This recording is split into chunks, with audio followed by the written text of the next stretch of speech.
Shalom, shalom, brothers and sisters. Your boy Vega back with another one. Shalom, brother. Been a pretty interesting week. Can't tell you, man. Can't tell you.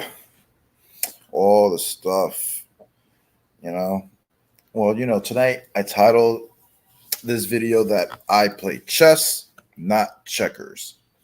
And what I'm going to display to you guys is basically how I set up people usually when I'm in a discussion. So I'm going to play a video in a little bit of a discussion I had with a few people. And we were discussing about this guy named Tommy, how he was describing his Tommy world, right? About everybody sharing, right?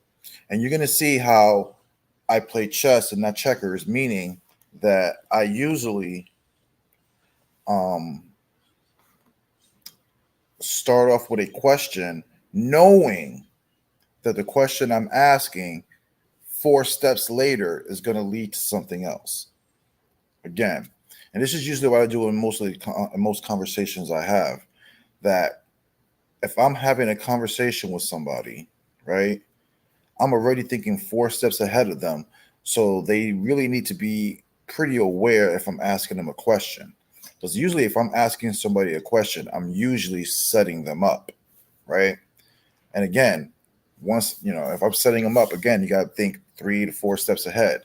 Because anybody who have played chess knows that what you must do in order to play the game chess and be a good chess player. You should be able to think 4 steps ahead of even your opponent. That's the object of the game. You know what I'm saying? Strategy and building up strategies like that. So I'm going to probably play a video showing you how I, take a simple question and turn it into something else, proving the brother Tommy stance wrong. Now, again, I don't have any problems with the brother Tommy. He's a pretty cool guy. We have conversations. He's pretty cool. So it's not an attack on Tommy, but the point is that I was going to show you the steps of how I set people up during a discussion, and but other than that, I did bump into a brother that I knew, a few years ago, because he used to build with a brother of mine named Nazar, what I'm saying? Which, Nazar was a cool brother that I used to deal with that I've told you guys, he used to be called the Iron Donkey. And he was basically a student of Sakari, that I was secretly teaching. And he was actually bringing a lot of the stuff that I was teaching him in his classes, in the Sakari Shabbats and stuff. You know what I'm saying? He was a cool brother. But then he was building with another brother named Nathan or Nathaniel. And the brother Nathaniel, I haven't seen him probably like post anything on Facebook or something on social media in probably like 2 years. But I seen him recently post something and I commented on it. And the brother just had a weird vibe, what I'm saying, asking me, oh, why I never helped him. And I'm like, well, you never asked. And, and seriously, it seems like you were lukewarm because you were actually trying to shit on the Bible at one point. So I don't know what to say, right? But long story short, I was talking to him, and he was basically trying to go against the New Testament or whatever. Trying to say, about how all the apostles have different accounts of, the resurrection and stuff like that. But I told the brother, I was like, even your Torah has contradictions and arguments that you guys can't really back up. And I guess the brother felt a certain kind of way because after I proved the point, he ended up just blocking me. You know what I'm saying? So that was a pretty sad case. You know what I'm saying? So I don't know what happened to that brother. But the thing is, now I was part of this group chat. Oh my God! Recently, part of this group chat with these racist black people, right? I could entertain them, and play games with them also. You know what I'm saying? But this stuff has just been horrible because they've been mad. They're basically been mad because I've been making a lot of their members say things that they don't want to say, and I have it on recording of them saying it, and then going on my channel and exposing them, and they've been having a problem with it. So they're basically bickering among themselves, right? Over stuff that I've been proving them wrong about. But no further ado, I'll probably just get into the video. Hopefully, so brothers will jump on and get into the discussion in a little bit. But again, um, it's not a shot at Tommy. Hope you don't take it that way. Let me get into it.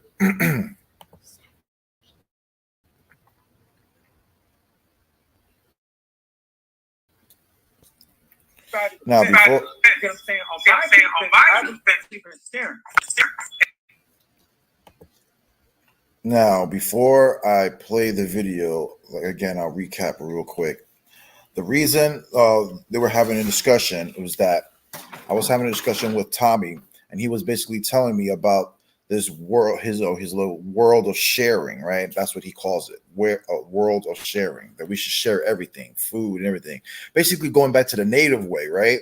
And I was agreeing with Tommy with his way of thinking, and pointed out, hey, Tommy, you're talking about some native way of thinking. He was like, yeah, yeah, yeah. But what I disagreed upon him is when he said that we should share even our women, right? About sharing women and about having tribes, sharing each other, and everybody just having orgies, basically, like sharing women. That's the problem where I had the problem with.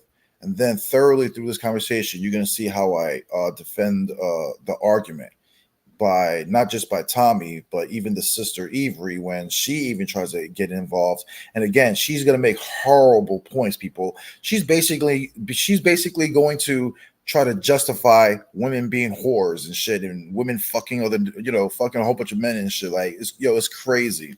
But you brothers and sisters are going to see how I handle that situation and how I basically combated them with the facts. You know what I'm saying? So enjoy.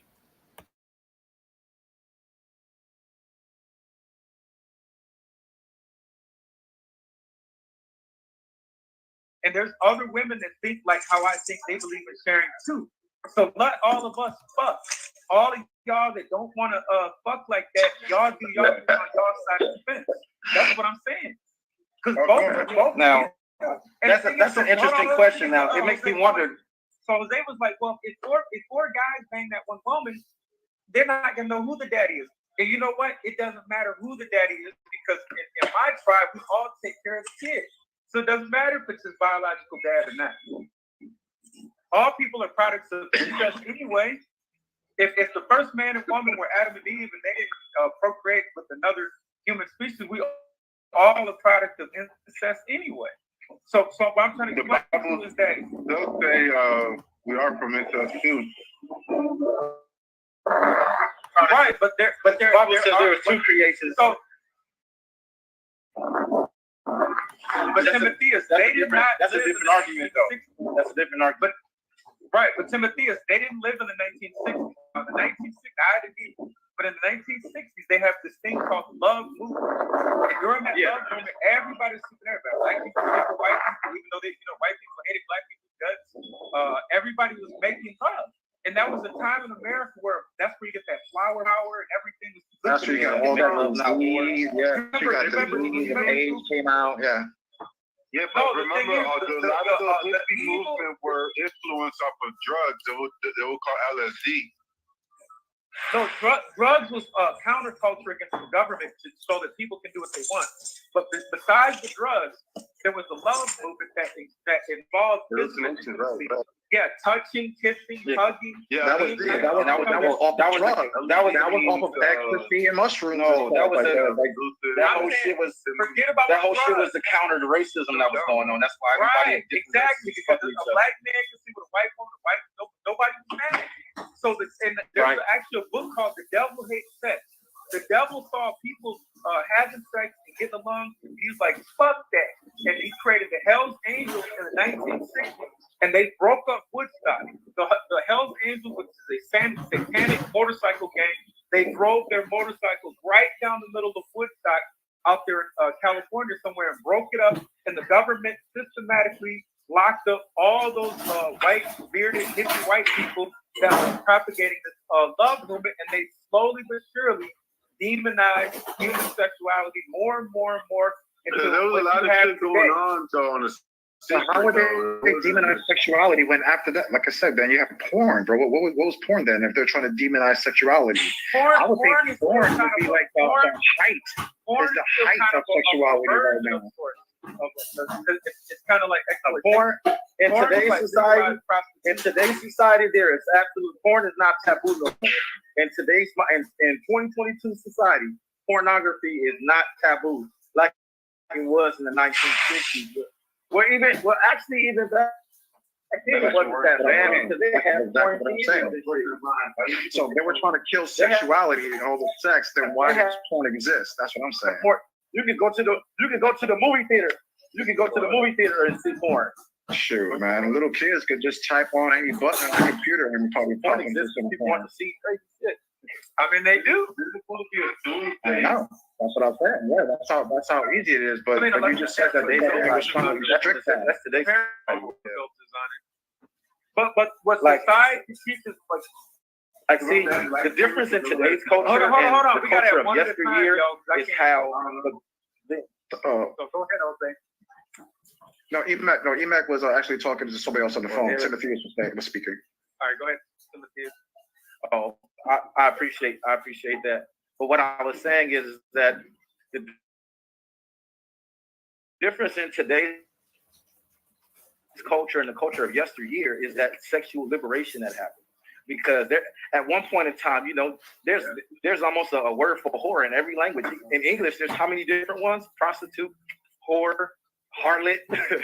It automatically had a negative connotation. But now, it isn't even seen that way. Like it's like I agree with what Jose was saying. Like, yeah, people appreciate the hoes, especially men. We appreciate the hoes now because sex is more readily available to us, so we don't have to do as much work and all of that shit as we had to do Bro, before. But at the same time, hold on, hang on. Let me finish cooking. Let him finish, Tommy. Let him finish. But at the same time, on the other side of that coin, I do agree with what Jose said is true as well. That those same women that are getting ran through, yes, we as men, we appreciate them that we can have sex more regularly, but we're not marrying those women. Those women aren't seen as valuable. They don't have to. Even women, and I think that even women, even women know that. That's the whole point. This is why women would never admit their body count to any man, not to the husband or anything. You know why? Because women know that the amount of men that they sleep with loses their value. That's what I told you. That's why I brought up the whole.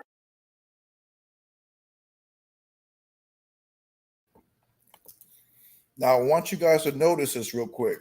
Notice what I'm doing. I'm bringing up women and about women's body count. Now, this is the part where the sister in the corner is finally going to say something because she disagrees. Why, people? Now, watch how I combat her arguments when I try to tell her that it's wrong for women to be whores. But for some reason, they think that women should be sexually liberated and going out and you know, having sex with every single man and everything, and they should just be sharing. Okay, like if that doesn't cause disease. And again, I'm going to prove it again in the conversation that it doesn't determine who the father is. If you're sleeping with a bunch of men, how are you going to know who the father is? It's going to bring issues. It's crazy that these people are even trying to defend this stuff. It's crazy.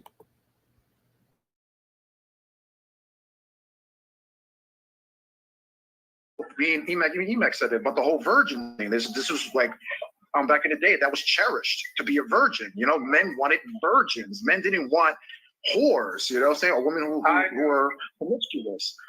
Well, I'm saying that men in only today's wanted society, virgins.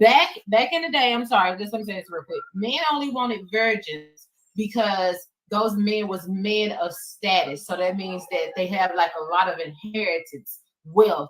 So they want to make sure that the individual that they passing their legacy on to is actually theirs.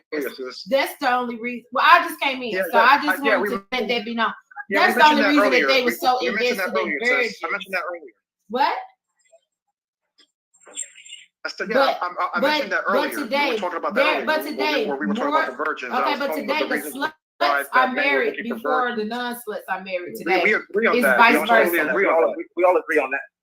So you know, say yes. It was about. But okay, y'all just said that men are not marrying these sluts. That's not true.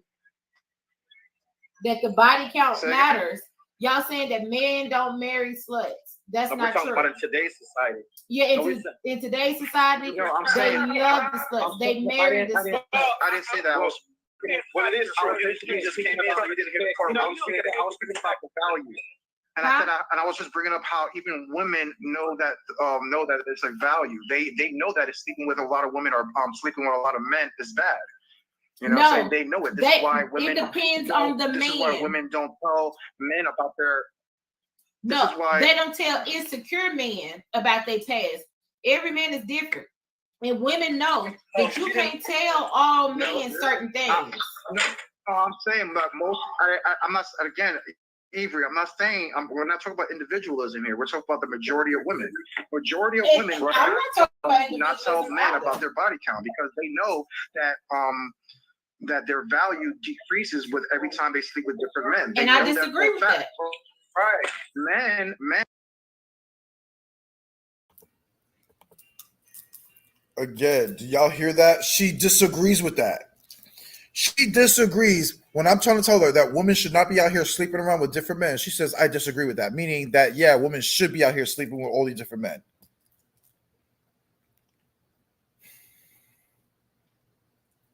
Then why is it in the 80s and 90s and 70s they were pressing people to wear condoms and stuff? To stop what, Avery? Disease. That's a ridiculous argument. Everybody knows that the more men a woman sleeps with decreases her value. Meaning, a man does not want a woman with a lot of body counts, because that can reflect on himself and make him look bad. And not even that, not even ensure him that the children that he may be having with this woman is even his. If she is promiscuous already, you don't know if that kid could even be yours. And again, this is why most problems happen in marriages also. Infidelity and things of that nature. You know what I'm saying? This is why it's not the same. Like I was telling her, you know, this is why most women won't tell you their age or their sex or whatever the case, or how many men they've been with. Why? Because women know that these things are wrong. Meaning, what I mean by saying that it's wrong, I would say they know it's wrong because no woman would teach that stuff to their child. Meaning, a woman would tell her daughter, you know, you're a princess, you're a queen, you're going to find a king, you know what I'm saying, blah, blah, blah, blah, blah, right? But yet, they themselves don't live that lifestyle. They probably went through 10, 20 dudes, right? But yet, they're teaching their daughter to wait for that Prince Charming, right? To you know, that she's a princess, that she needs to be, you know, cherished and stuff like that, right? They'll say that thing and try to teach that thing, but they never live that way. You know why? Because they know deep down that how they're living is wrong. And this is why they're teaching their daughters not to do the same thing that they did in their life. Why? Because they know it's wrong. They know it's wrong. This is why women shame other women. What do other women say to shame another woman? What's the first thing that usually comes out their mouth? Oh, you're a whore. Oh, you're a slut. Oh, you're this. Oh, you're that. Why do women basically what they call slut shaming? Because women know that their body count counts, and that men look at that also. So yes, women lose value by sleeping with different men. It's a fact.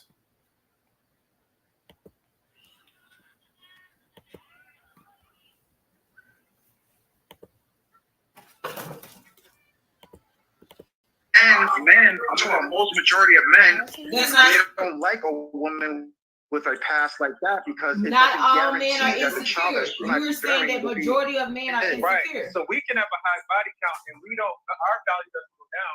But if you have a high body count, your value goes down. That's not true. I would say the body count of their body and their age is against them. That's all I'm saying. That's all I'm saying. I'm not trying to disrespect any women or anything. I'm just saying that this is how most women, you know, it's true that most women feel this way. This is why between most women, hold on, sis, real quick. This is why women, the way that they attack other women is by what? It's slut shaming. That's how women attack other women. Oh, you're a slut. Oh, you're a whore. Oh, you don't know who your baby daddy is. That's how usually women shame other women, because again, even women acknowledge the body count. They know that that's important, especially towards two men. That's insecure women. That's insecure women. You see, the sister knows she's wrong and she got cut real quick. Notice how first it was insecure men, now it's insecure women. No, see, the point is that, bro, what you're talking is in the minority. You're talking about individualism, not but what the majority of society goes by and how they feel. You can't use individual or certain situations and try to make a case for that. That's not how it works. You have to go by what majority of people basically how they live, and that's how you got to make your argument.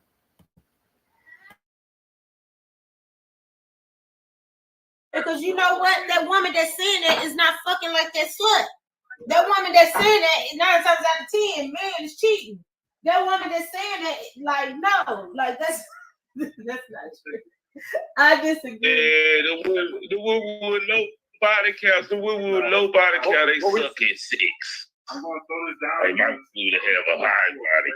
Well, It's still good.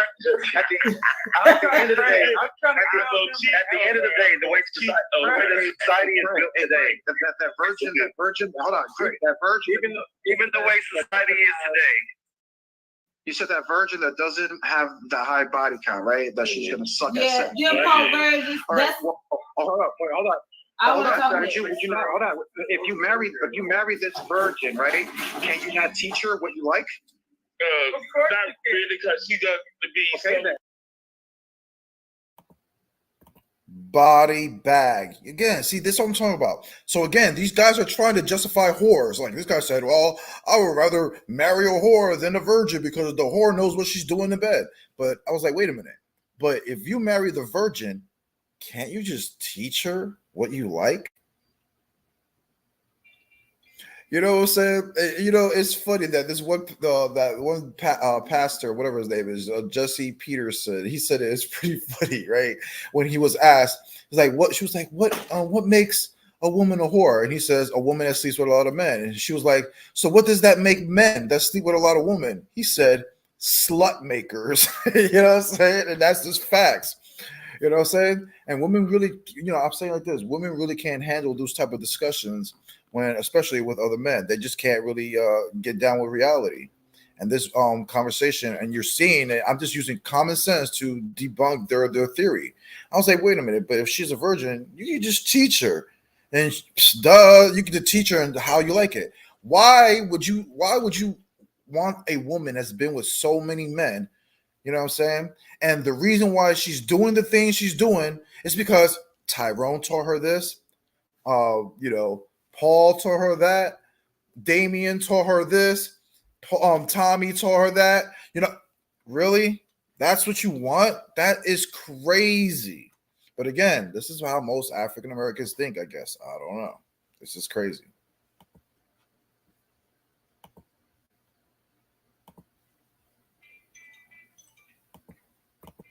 Just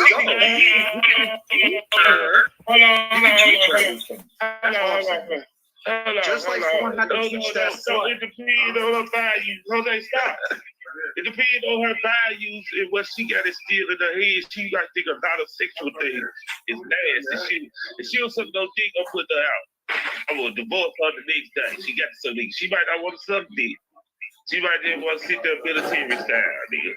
Frank, do you have a high sex drive and like multiple women?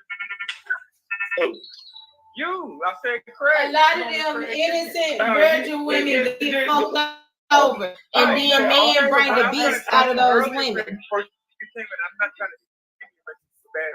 Is that everybody fired? Craig likes multiple men and multiple men has a high sex drive. Yeah, you said he like multiple men. Women. I'm not saying he likes multiple women. So Craig likes multiple women. And he has a high sex drive. I could be faithful though. Right, you can if he wants to.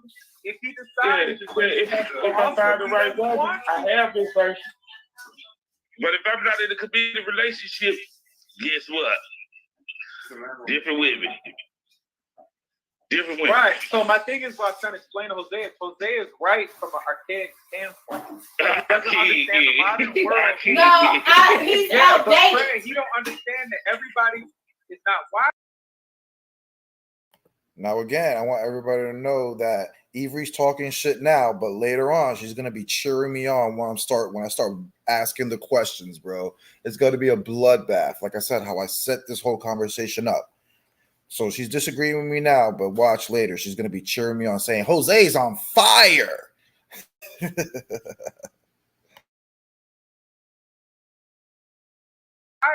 Everybody don't No, he's outdated, Tommy. I know personally, I don't. Man, it's how miserable the media.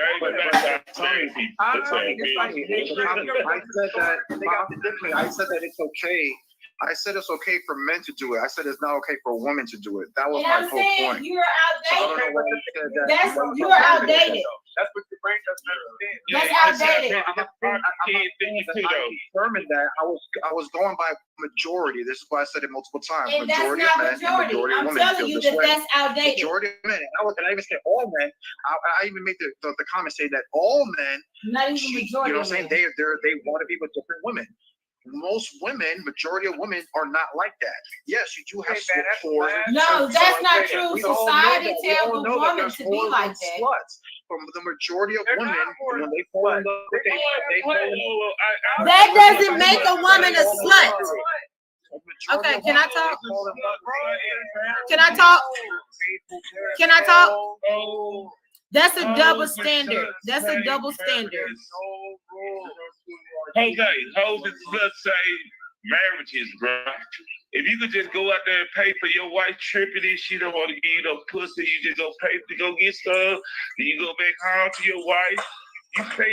You stay in a committed relationship outside of there, right? You stay in a relationship because you can go pay for it right quick. You ain't got to put up with no bitch now. Hoes and sluts saves the world, nigga. You got to put no respect on their name, bro. I don't like this slut dashing you doing. Hey, I'm not. Do y'all hear this? They're saying, I don't appreciate the slut bashing you're doing. Even though I'm not slut bashing, I'm just trying to say that it's not good for women to be sleeping with multiple men and all these different men. And these guys are trying to justify it. Oh, I love sluts. I'd rather have a slut and marry a slut than a virgin. I'm like, y'all guys are bugged out. You say, Ivory, oh, it's a double standard. No, it's not a double standard. It's nasty for a woman to have multiple men. No, it's not nasty for a man to have multiple women. Again, a key that opens up any lock is a master key. A lock that opens up to any key is a shitty lock. Get it? Women don't like to hear that shit, but that's just what it is. You know what I'm saying? And then, I won't put them in their place because this is what it is.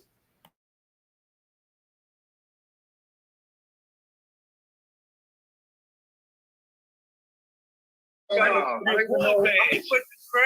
even know what I'm not slut. No one's slut bashing nobody. We just have. I don't even know what you're talking about. I'm just telling you how. Yeah, and stop calling the women sluts. Who fall in love with a man. A majority of women that fall in love with a man won't cheat on that man. That's the whole point. That's not true. Some women like to cheat. Some women enjoy cheating. And still come back home and love that wife. A woman who cheats on a man, her husband, does not love her husband. That's not true. Difference. Men and women are different. No, that's not true. That's not true. You can cheat on that man. Yo, do y'all hear this foolishness? Do you hear this foolishness? This woman is still trying to justify. Again, she's speaking in the minority. And I'm telling her, listen, I'm speaking in the majority. I don't care about certain instances. Yes, I'm very sure you have certain women that cheat on their husband and probably still love his husband. But that's not the majority of women. Majority, this is the difference. And again, she tried to say that men and women are the same. No, the hell we're not. A man, that's why I was bringing up the story. I was like, a man can cheat on his wife, come home and still love his wife, still love his family, and everything like that. The difference is a man can go out there, go to a strip club, right? Bash a random girl, right? Bash, no feelings involved, no numbers exchanged. He probably not even going to talk to that woman ever again in his life, right? But he'll still go home and love his wife. A woman is different with a woman. A woman is not just going to go there and be like, all right, I'm just going to fuck. No. A woman is going to devote her time, right? Starts texting a guy, then start meeting up to go on dates, right? Then from dates go to what? That's what I'm saying. There's time and emotions involved between a woman and how she cheats, and the difference between how when a man does the same thing. It's not the same. Men and women are not the same at all. So, and again, these people just didn't get the argument. I'm like, yo, the majority of women don't want to cheat on their man. Most women want to be monogamous with their man. They just love their man and want to be with them. Most women do not get with men and just want to be whores and just no.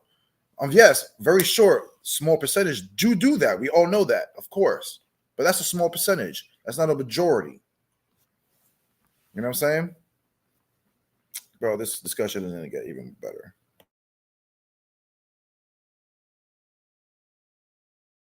Still love that man. That's not true. Hold on. Once a woman cheats on her husband, it's over. That's not true. That's not true, Jose. That's not true.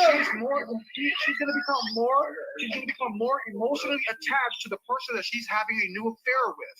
That's facts. Not true. A man can go and fuck. A man can go and fuck. That shit outdated, Jose Vegas. You gotta stop it. That's a lie. That's what society wanted people to think.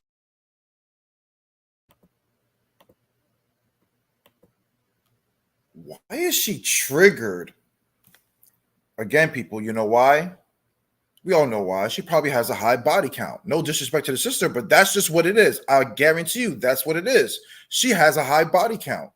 And she's mad because a guy is in here telling her that guys don't like that.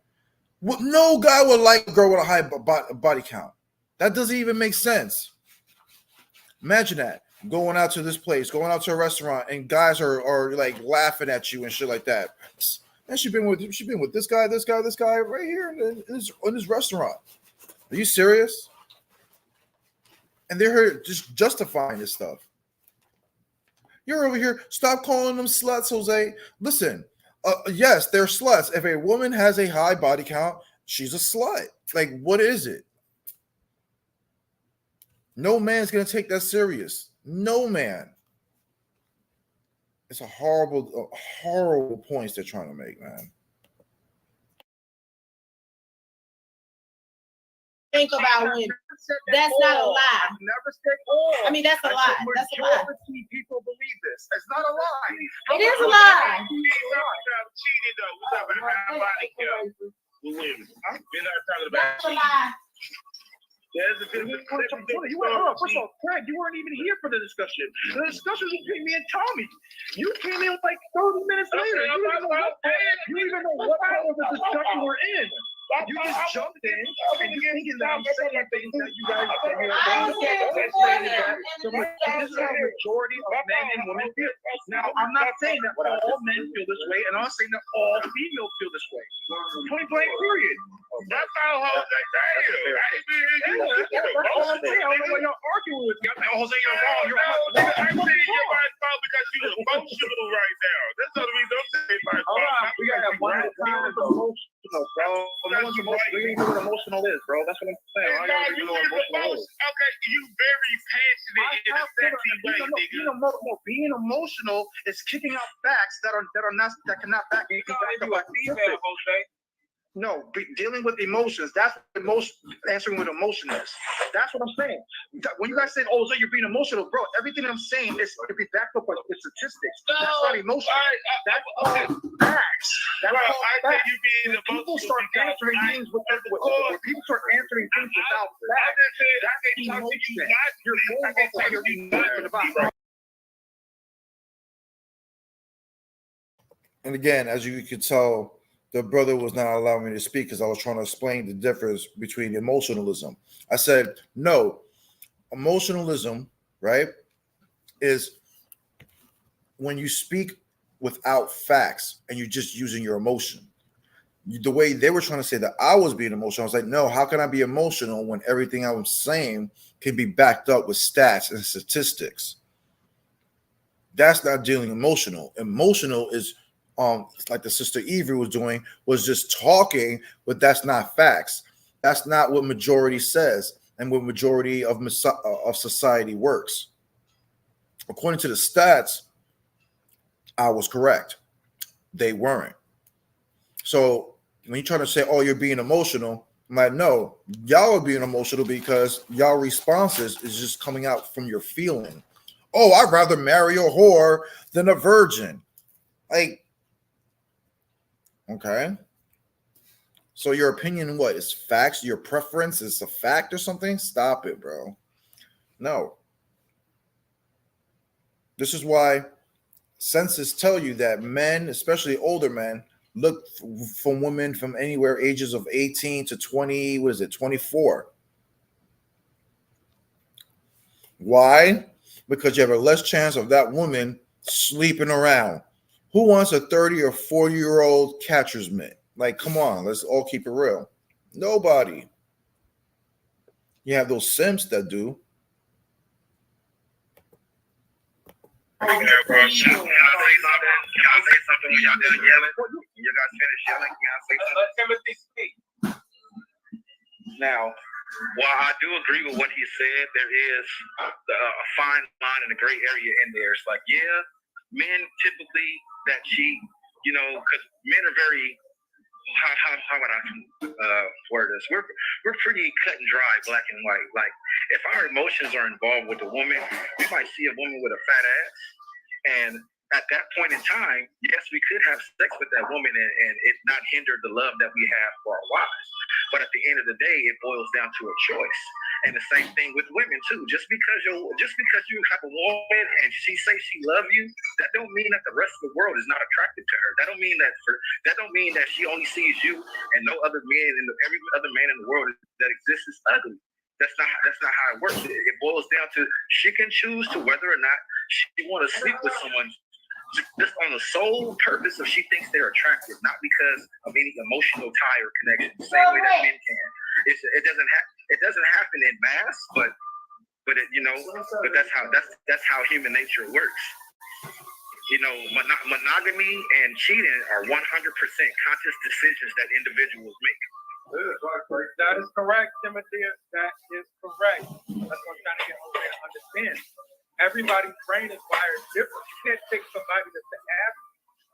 But again, I never said, bro, do you know what majority means? What does majority mean? Brother, because you're talking about individualism all day. Oh, I'm trying to make Jose realize about individuals, about certain individuals. Well, that wasn't my case. I even told you I understand the individual part or the minority part. Or the majority. That's all I'm saying. The point is, we're right and you're wrong. No, you're an idiot, Tommy. The part where I agree with you when I say the majority, bro. You're an idiot. In my example, the majority. No man wants to share his wife. No man. Well, yeah, freaks out there. I wouldn't say no man. My fault. Majority of men do not want to share his wife.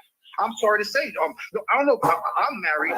I don't know if anybody else is married here, but nobody who is married will be okay with Tom knocking on my door. Okay, you go try to bang your wife, and then a guy named fucking Dave. Oh, I'm next. Nobody wants that, bro.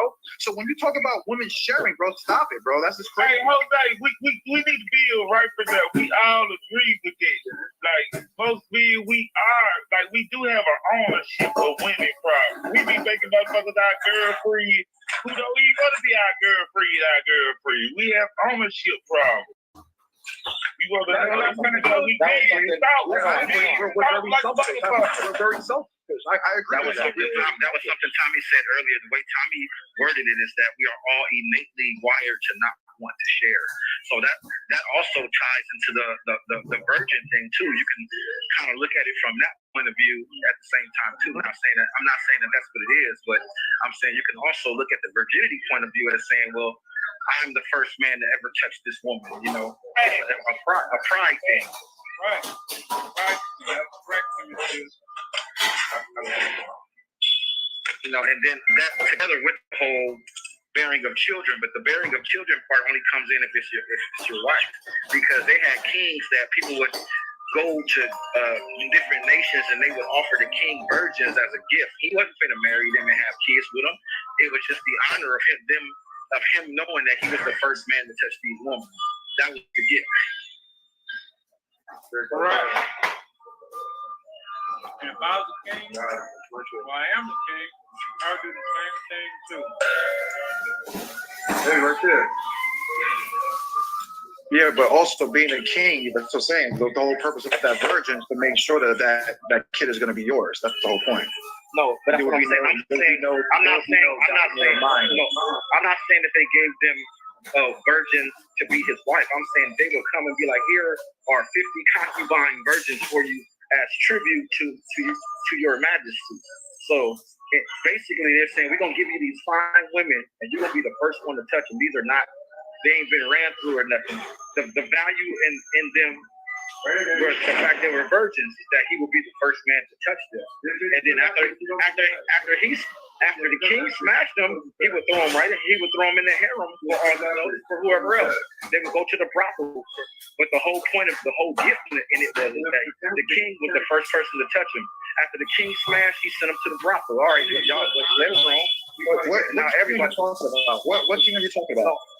I'm not talking about a specific king. I'm talking about the gesture of how people would go to different kingdoms and bring virgins as a gift. Like, hey, here. Okay, I understand. No, I understand that the story that you're trying to tell, but that's not the majority of what they would do. And most of the time, they would give them their virgin daughters to basically bring kingdoms together or stop wars or whatever the case may be. No, I understand that. I'm not talking about it. I'm not talking about the majority of the time that virgins. I'm just showing that the majority of the times that virgins were given was mostly daughters of kings. And the reason why they would give these virgins and daughters to kings was to, bring the kingdoms together. That would be the majority of what was going on. Now, I understand what you're saying, that maybe some you're saying that gifts like that. No, I understand what you're saying, that maybe some kings did get gifts like that. I understand that. But I would say the majority of the purpose for the virgin was for the king and make sure that woman was a virgin and that his bloodline, which is going to be the prince, that's going to be the future of the king, that certain child is 100% going to be his, with no doubt in his mind. That's the whole point. Yeah, no, what you're saying, I agree with that too. Like for political purposes and stuff like that happened. But at the same time, the example I was using is like how a king that's already married and already has a queen, and people would come and be like, "Hey, I brought you some bitches." Not that you don't just, I use that word loosely. But hey, I brought you some virgins. And bro, so y'all trying to make two arguments that's totally subjective. So either way, you're both of you guys' arguments to go up the air. So I don't even look at it as an argument. I'm just looking at it. No, I try to look at it. I don't see it as I don't even always also. Yeah, I don't see it as an argument either. In a village, and then one is saying that, a man could he could have sex with his wife, love his wife, and have sex with other females, but don't show that same love that he does to his wife. He'll always come back to his wife. So, you know what I'm saying? It just depends on the choices, like Timothy said. It's the choices, it comes down to how you want to live your life. If you want to live in an open relationship, if you want to live a homosexual life, it's the person's choice. You know what I'm saying? Where you throw this gay? And I actually want that gay. No, I actually understand that argument, but what I was saying is from the, like I said, the majority argument. Like most men, even when we see it today in divorces, most divorces today are done by who? The women, not the men. Because again, and most of the time, so women complaining about, oh, my husband was cheating, or he was doing this, blah, blah, blah. And they're the ones basically filing for divorce. The most, I would say, out of the most men will want to stay with their wife, even though the wife wants to leave them. You see what I'm saying? That's not because true. it's cheaper to keep. You said because of the what? That's because it's cheaper to keep her.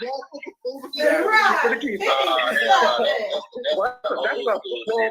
does kind of make but he does kind of make sense because most women nowadays are looking for like 1%ers and shit.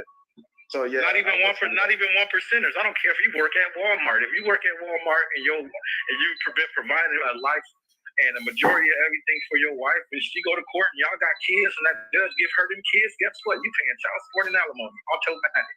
It depends if you guys make an agreement. Oh, that's true too. That's true. She does have a say so, but at the end of the day, if she be like, hell no, I want the money, the judge gonna say, well, she said she wanted, so yeah. They'll be on her side. Oh, hell yeah, bro. Feminism is trash, bro. Feminism is trash, bro. Anybody trying to kick that feminist shit is trash, bro. Because the court system proves that is completely lopsided. It depends on It's not just it's not looking about the kids. It's not about right. It's about the kids, the divorce, bro. If your girl hits you, Emac, right, and then the police are called, right, and she says, "Oh, well, he hit me first." Who do you think is gonna get locked up that day? The female. Well, I don't know where y'all live, but in California, if it's proven that both of you were fighting each other in California, you both go to jail. Yeah, but most likely, like the female has the more say because she's the weaker gender. Well, and that's what I'm saying. In California, those type of domestic calls have become so common that they changed the law to that. Like if you file a domestic, and if there's anything indication that say that they were, if he got marks, if you're the man and he got marks on him, and the woman has marks on her, they take both of you to jail. Proving that shit, not the female. But that's like the Johnny Depp case, you know what I'm saying? Johnny Depp. Oh yeah, that Johnny Depp thing is punching holes. A lot of women want her to shut up. Right. A lot of women want that lady to shut up. Like, just shut up, girl. But the thing is that women's words get taken over men. Like a woman can actually ruin a man's life just by one single word, rape. You know what I'm saying? Just with that one word alone, you know how many men have been destroyed, whether they're innocent or not? You can be innocent. You can be 100% innocent at your job, right? And a woman says that you sexually harassed her and you raped her or whatever the case may be. It don't matter if they have proof or not. Let's say that they never found proof that you did that to her, right? Never. But you know what? Everybody's gonna at the job site gonna look at you as what? A fucking rapist. Yeah, the connotation of branding. You know, yeah, that's what I'm saying. Like women's, like we can't all this feminine shit, bro. That shit is trash, bro. Women have the upper hand on this. No, I get that. No, I feel that too. Like how motherfuckers can come back and say, 30 years ago he did this to me. Like, what? 30 years ago? Damn. Like, you have to believe me. I was afraid to come forward back then. That's what I'm saying. A lot of that I'm skeptical about. We also look Mike Tyson, Kobe. Like, yo, why would they need to rape women? The motherfuckers are multi-millionaires, bro. Kobe Bryant was not an ugly-looking man. You know what I'm saying? I'm like, yo, what the fuck would y'all be? See, that's what I'm saying. Just by accusations can tarnish people's reputations. You know, that's what I'm saying. Just off of words. Like, women can destroy a man just off of words. That shit only works on an idiotic weak American men. If we're in the Middle East, they probably lock her ass up. Oh, they probably would. Right. But that goes back to what I was saying earlier about how societies are different. You can't gauge everything based on a certain society. That's what I'm trying to tell them. Yeah, I know. That's how, you know, I thought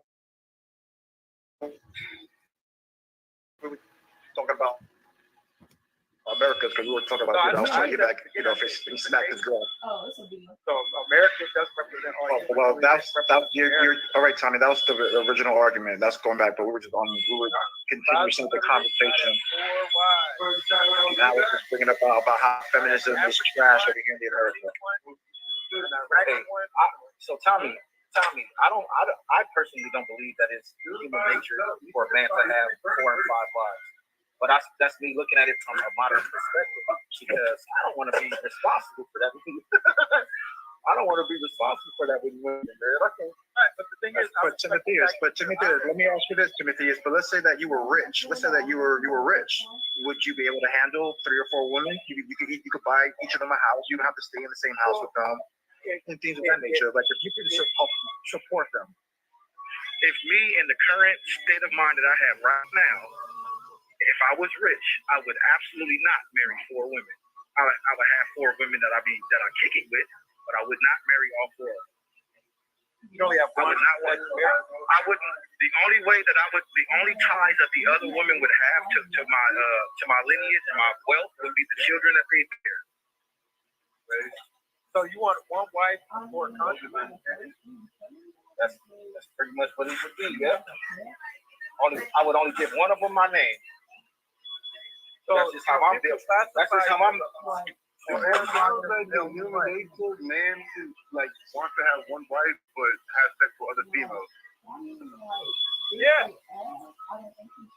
Yeah, that's exactly what Timothy was saying. Basically, yeah, one wife and concubines. We just use the word concubines instead of the side chicks, right? But that's just me. But to Tommy's point is that Probably that's how all men. that's how I'm saying. Like, no. I was just about to say to Tommy's point, that's just the way that I'm wired. You can find a man somewhere else that would marry all four of them. It's just, everybody. It's not about just marrying them. It's not just about marriage. You're talking about sleeping with them. That's the whole point. Like I said, you can have one wife and 4 concubines. They're not your wives, but you're still fucking them. That's what we're talking about. Like I was saying, men can do that. All men. I've never met. I'll tell you, I'm 40 years old. I have never met a faithful man in my life. Never.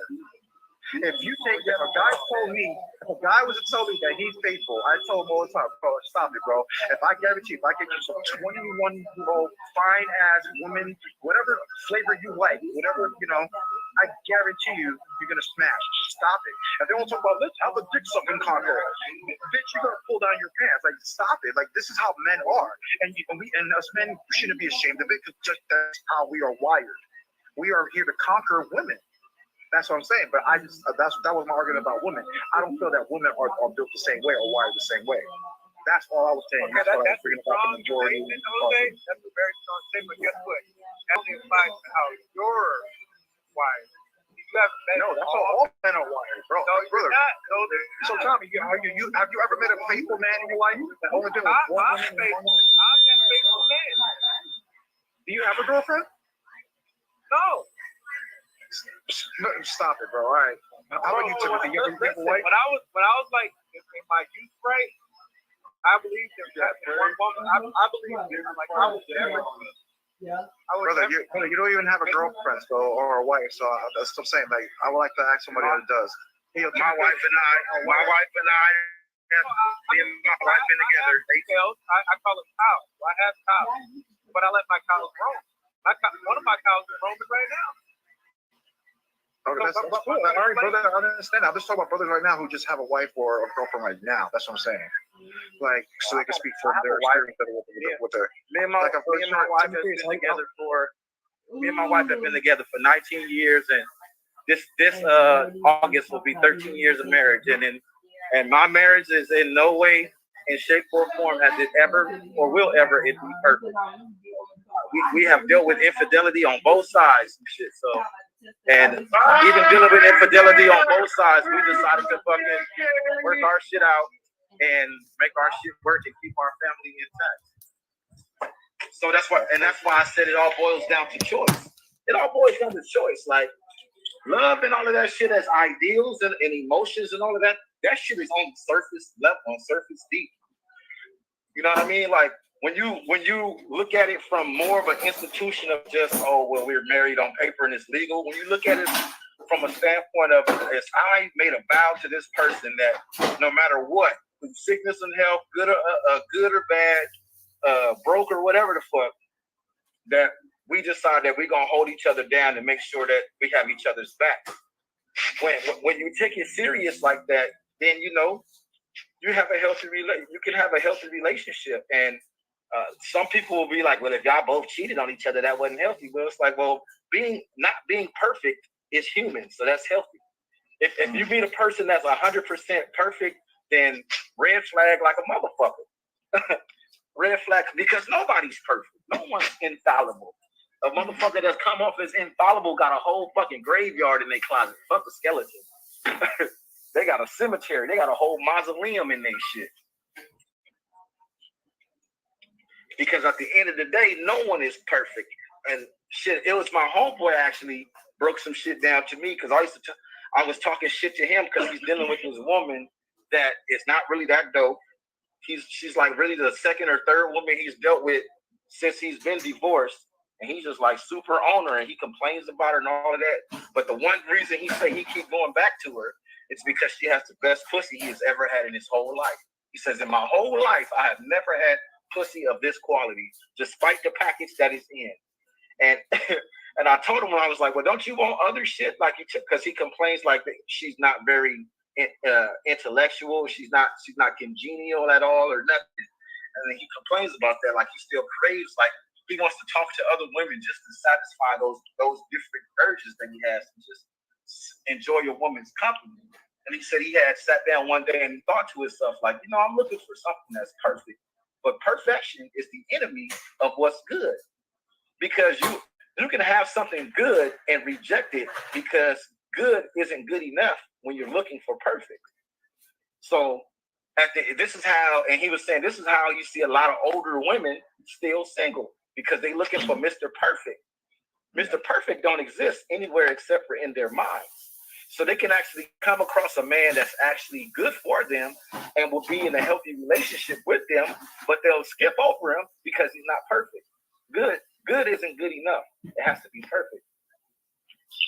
So let me ask you this, Timothy. Do you agree with Tommy when he said that all of us should share, meaning even our wives, meaning someone basically like right now, if like there's like a list of dudes, but you know what I'm saying, that's supposed to be shared with your wife. There's just share. Would you be okay with that? Well, no, but that's not what I heard him say though. What I heard him say that's his whole point when he was talking about. He said that we're all built not to share, right? That was our fault, right? So one of his arguments was about sharing our women, and he said we should share, the men and the men with the women, and we should all just share. That was when the whole discussion, I started pressing him and disagreed with him about. I said, yeah, we could share everything else, food, resources, everything. Yes, I believe in all that.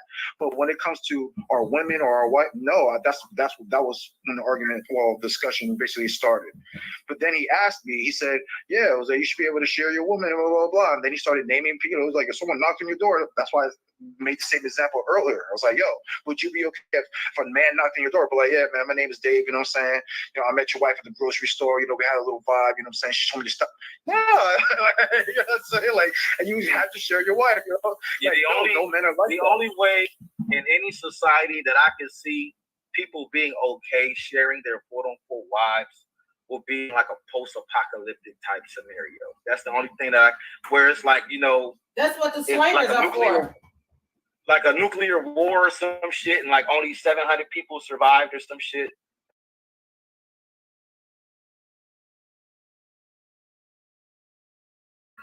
Now, again, what Timothy is trying to do is just a bad example. Because I was saying that nobody wants to do that, right? But he's trying to say that, well, the only way I can see that scenario working is in a post-apocalyptic, situation. And I was like, no.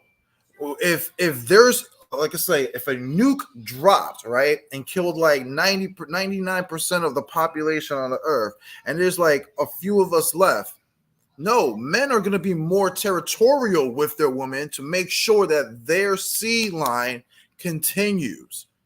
They're not going to want to share that woman with multiple men.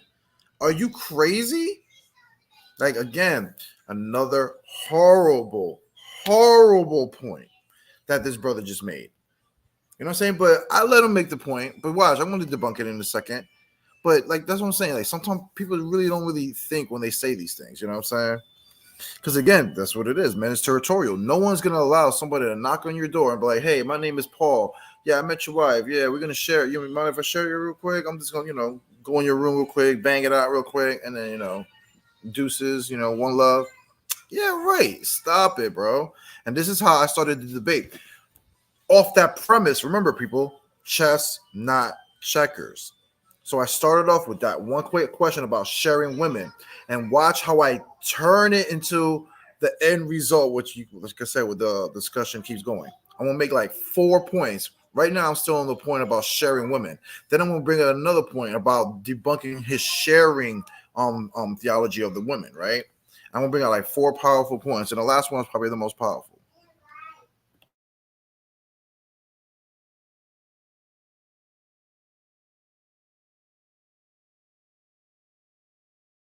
And I can see in that instance, well, people having to share women to reproduce for genetic diversity. But that's what I'm saying. What did you think that they were? That's what I'm saying. What did you think the men would be fighting over? Maybe it makes me. Because I want a child. But what I'm saying is in a scenario like that, and that's what I'm saying. That scenario that I gave is an extreme. It's like a super extreme. Like the fate of humanity relies on it, because it'll boil down to choices like this. Like, okay, you don't want to share your wife, so since we still have to reproduce, give me your 13-year-old daughter just started her period, so that means she can have babies now. So that's that Bible it'll boil down to a choice of, so do I let this 45-year-old man take my daughter's virginity in the sake of repopulating, or do I share my wife and protect my daughter until she's older and I feel like she can handle it? Who the See, fuck that's what I'm saying. A scenario like that. That's what I'm saying. I'm creating an extreme scenario to where the only way I could even see what he's saying as something feasible would have to be in an extreme case. That's what I'm saying. That's what I'm saying. That's all I was pointing out. What I said, not Jose. Did you say something, Ivory? No, go That's ahead. what you said, Tommy. You said even about the sharing about women. You get to share a woman. We can pass them around. I'm like, bro, I don't agree with that. Like, I know that, but what you do is you scare people before you get what I said. Like you be like, well, he said. But there are people that does that every day. They call swingers. It's a whole. No, I know that, Ivory. But let me explain to Matthias from my perspective to me. Mm-hmm. So I don't want to demonize or scare. I don't want extreme post-apocalyptic examples because everybody's not extreme. I said in Tommy's world, like say if I hit the Mega Millions tonight because I bought a ticket tonight, and I developed my cult of Omni, right? Some middle of nowhere, I brought some land. So on my land, everything is going to be intelligent. There's no stupid motherfuckers there. If you're stupid, you're not allowed there. So everybody's tested. Everybody loves each other. Everybody cooperates with each other. There's an old African proverb. It says, it takes a village to raise a child. So it doesn't matter if it's your child. He's still your son. You treat him like he's your son. You don't know how to treat people right? Get the fuck off the land. It's as simple as that. So it's not my wife. So ain't nobody with that African. Let me finish. So I'm saying that when someone says that something is my wife, that's a form of possessive behavior. And everybody knows that possessive traits are negative. They lead to abuse. Your wife look at a man, you get possessive, you smack her. You know what I'm saying? You look at another woman, she sees you, she smacks you. That's all negative behavior. People are killing each other over this, Timotheus. You got to understand that. So how do we stop people from tearing up each other's property and killing each other over stupid shit, which is mates? Now, if this was thousands of years ago, when man developed this relationship shit, that's thousands of years old when we needed it. But now the system of people, we really need to learn ways of controlling the population. So, like I said, if people practice intelligent forms of birth control, respect women respect men, and we share things, it eliminates jealousy and it eliminates positive possessive traits. And if we love our children as a group, then the child feels loved by the group. It doesn't feel vulnerable. It doesn't feel attacked. It doesn't have to worry about this 45-year-old man preying on it because everything is shared. So what I'm trying to tell you, when you live in a world where everything is self-centered, it creates predators. Now I'm going to give you an extreme example. Like in East Africa, right? West Africa, where y'all Africans is from. They marry young girls, like he said, like 13 and up after their period. And so some African Americans moved to like Kenya, Rwanda, places like that.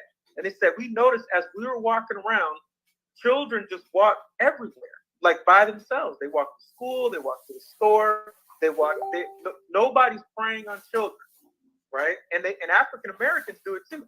Black people always send their kids to the store. Nobody preys on children. So preying on children is not an African American thing. But in Africa, they're also extremely homophobic, meaning they kill gays, but they allow what we consider to be children to get married.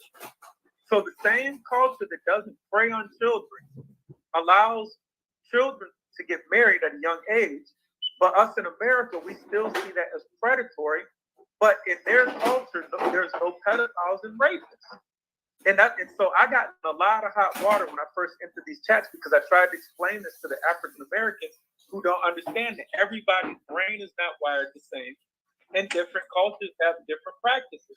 Then I moved to Africa, and I said, because Ivory and Kareem and all them recorded it, and I said, well, in the Middle East, you can have 4 wives. In Africa, you can have a young bride.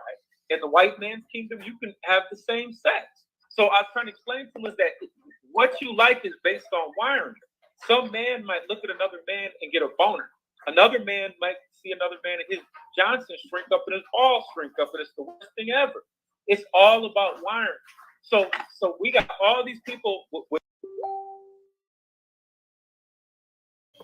Now remember that Tommy is saying what he is saying right now, okay? About the sharing community in Tommy's world, right? That if a man looks at another man or whatever the case may be, his desires, right?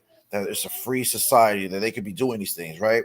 But remember this part, because later on in the conversation, they're going to pretend as if they weren't talking about homosexuality and things of that nature. Because I'm going to bring out a powerful point about the sharing thing that's in Tommy's world that's going to expose this whole thing, right? Like I said, chess, don't play checkers, bro.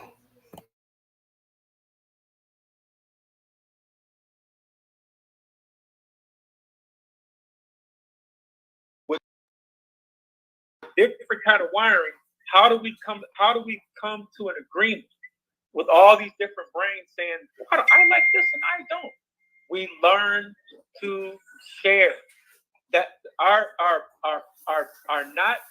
ability to not share is what's destroying this planet. Russia just invaded Ukraine. Why? Because they didn't want to share. So now your Russians over there stealing Ukraine's resources. The white man is in the Middle East stealing people's resources. They're stealing both mineral and human resources, using humans as slaves. Why? Because people won't share. Why do we get mad at women? Because they won't share their. We call them the what? Stuck up bitches, or we call them hoes. So if they don't give us the pussy, they're a bitch. And if they do give us a pussy, they're a hoe. So women is like, damned if I do, damned if I don't. But how do we stop that? Simply share. If a female understood the concept of sharing, and the male did too, which means, if she gives you pussy, you give her dick. She helps you, you help her. It eliminates possessiveness, jealousy, all the negative traits that humans are building up out of this. Because humans are primitively wired like, I must be made and sow my seed, and my seed's gonna, go on and conquer the planet. No, it's not. You get on. I saw 2 married couples get married, get on a plane crash, both of them die. That's the end of your seed line, buddy. So my thing is that there ain't no such thing as being strong.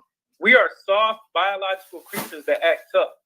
You fall off your roof, you break your leg. We can tell you can throw a cat off the roof and the cat will be just fine. Humans are weak, physically weak as fuck. But what I'm trying to tell you, and I was trying to explain to Jose. Now Jose's like, why don't want nobody banging my wife? Because he don't want to share. He don't want to share, and his wife might want to share. So he creates in his head like, well, women don't really want to do. Yes, they do. And he's right. The majority probably no, they don't, man. Tommy, stop it. No, they don't, man. The majority probably don't. But there's always going to be 1% that does. So if you got 1 billion people, there's going to be 10 that don't mind. So that what I'm doing is I'm looking out for that 10 that don't mind sharing their husband. I know you're right. There's 99.10% of women out of 1 billion that is not going to want to do that. But there's going to be a 0.10 out of that billion that doesn't mind sharing their husband. And like Ivy said earlier, so the thing is, we don't really know how sexual women are because men have been oppressing women's sexuality for thousands of years. And like I was telling Timotheus on the phone, the conservative one is really the male. When you walk outside, men don't really dress like that. Can you elaborate? Can you elaborate more? Can you elaborate more about? You said that it basically sounds like you said that women were being oppressed sexually, something like that. Well, what I was saying is that if you look at African cultures, Middle Eastern cultures, ancient Europe, the church, women were always sexually oppressed. It's like Muslim women, they wear the hijab over their head. Like I said, it's damned if you do, damned if you don't. If I go down the street and I be like, hey, let's just have some casual sex, I'll help you out. She says, oh, get the fuck out of here. Boy, you're a bitch. And if she does do it, she's a hoe. So that's a form of repression. It's damned if you do, damned if you don't. So how does we never think, how does a woman feel on the inside? they had a really good movie that me and Ivory watched. It was about, this girl going through this, her sexual, puberty and upbringing, stuff like that. And it really addressed female sexuality from a female's perspective. They said they say scientists didn't even discover the G spot until the 1950s. White men. G stands for Grafenberg spot. It's a little soft spot that's at the roof of the vagina that causes a clear liquid ejaculation when that area of the vagina is stimulated. So the white man went thousands of years, didn't discover it till recently, because men don't care about females' feelings or sexuality. I do. And so what I'm trying to say is that we need to release the beast and let these females be sexual and free. And if they want to have, a man can't sit there and say, well, I can have multiple women, but you can't because it's unnatural, because I can. Well, that's unfair. If you can have if an Arab can have multiple wives, I already debunked that theology, bro. No, bro. Can I No, say something, bro, man? man. I already told you, brother, it's about the children, brother. Let Brother. Timothy talk. You ain't trying to add, you trying to debunk. Let Timothy Well, talk. the only problem that we see today with that same exact type of liberation, because that's kind of where the society is now, is that people are having sex freely and all of that type of stuff like that, is that the men are being punished for the behaviors of the women. The women want to act like men, and the women want to sleep with 5 and 6 different dudes, and then when she get pregnant, now the dude becomes liable. Now it's like, oh, well, you was man enough to make a baby, but now you don't want to take care of it. It's like, well, no, you just said, I met you at the club. You said if I buy you a drink, Timothy, that's on a stupid planet with stupid people do stupid stuff like that. That's why I said, Tommy, you're hurt, Tommy, because you're not making sense, Tommy. Let him speak. A black man speaking, Tommy. A black man speaking. Let him talk. No, listen though. I'm talking to Timothy. It's not you. I'm saying in an Bro, black man speaking. Let him talk. Calm down. No, brother, you're just mad because your premise was trash. Your little premise was trash, bro. It doesn't make sense. Bro, that what I'm talking about is going to cause problems. It's going to cause Well, hold on. Well, even in the premise that you had said before, when you were saying if you had your own, say that you said if you won the mega lotto and you bought a plot of land and you did XYZ, you had all of these people come live on this certain land or whatever. How exactly are the people that you bring there? Are you going to remove human nature from them? Because everybody that's there, because your whole premise is everyone's going to share everything, including sharing women. Well, what if a woman doesn't see a man that wants to sleep with her as attractive? I don't want to. Oh, you're out of the group. You hear? He said that man should be able to rape you or have you, but if you can't have her, then he has to get out of the group. Or what? Rape the woman? Like what? No, there's only two. The group is not. Good question. The group is there. All right, people. This is where I'm going to start pressing. This is where I'm going to start pressing Tommy hard now, because you all heard what I said. He said that if a woman wasn't attracted to a man that's in his Tommy's world, sharing world, like what would happen? Like, would she be forced to sleep with them or whatever? He says, well, she'll probably get kicked out of the group, right? Meaning, yeah, you have to sleep with him. If you don't sleep with this man, you have to get kicked out of the group. But then he's going to say something else. Now, watch what he says here. He's going to change his answer a little bit and watch me hop on him again, bro. I'm telling you, I'm going to start just like pouncing on him, bro, hard.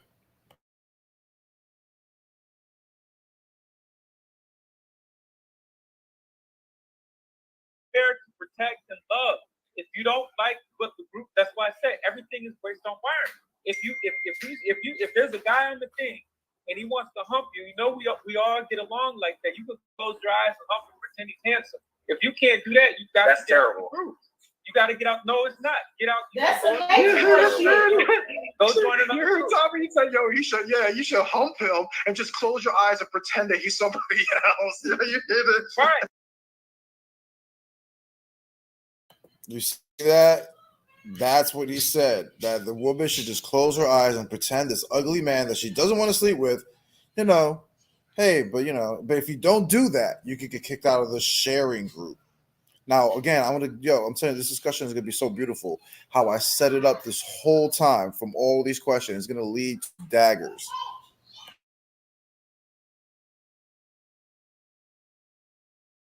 And if you can't do that, as long as you give that man what he wants, that's he some wants to nature share. boy shit, You're bro. supposed to share your body with him. That's some nature boy shit. Okay, Tommy. Answer me this. Answer me this, Tommy. Answer me this, Tommy. Answer me this, Tommy.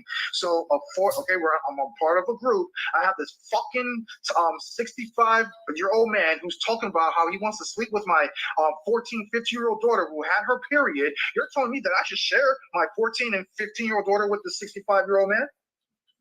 Daughter's off the group. Yeah, everybody just heard him, bro. Yeah, this 65-year-old man actually he should be able to have sex. It's like I understand. I understand. No, listen, I understand. You have to look at it from. I understand from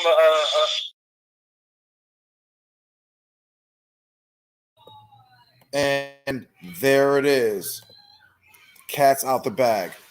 Now I just press them real hard and I say, wait a minute. Let me get this straight. According to your sharing group, that if my daughter is 14, 15, she had a period, whatever the case may be, and a 65, 50, whatever the case may be, old man wants to have sex with my daughter, according to Tommy, yes, she should have sex with that man. And if not, she could get kicked out of the group. This is the stuff I have to deal with, people. And I have to teach these people how to act right. And again, remember I told you in the beginning how Evie was against this, right? She was against it. Now watch her start turning on my side, and she's gonna be like, damn, Jose got a good question. Good point, Jose. And then she can hear her keep saying, damn, Jose, good point. Damn, Jose is on fire. That's how bad it's gonna get, people. That's what I'm saying, bro. I'm gonna start just chopping away. But the thing is that the pedophilia, remember, chess, 4 steps ahead. So I already brung it out, but then I'm going to start chopping all his points out, leading all the way back to what? The pedophilia. And that's how I'm going to basically kill this whole argument.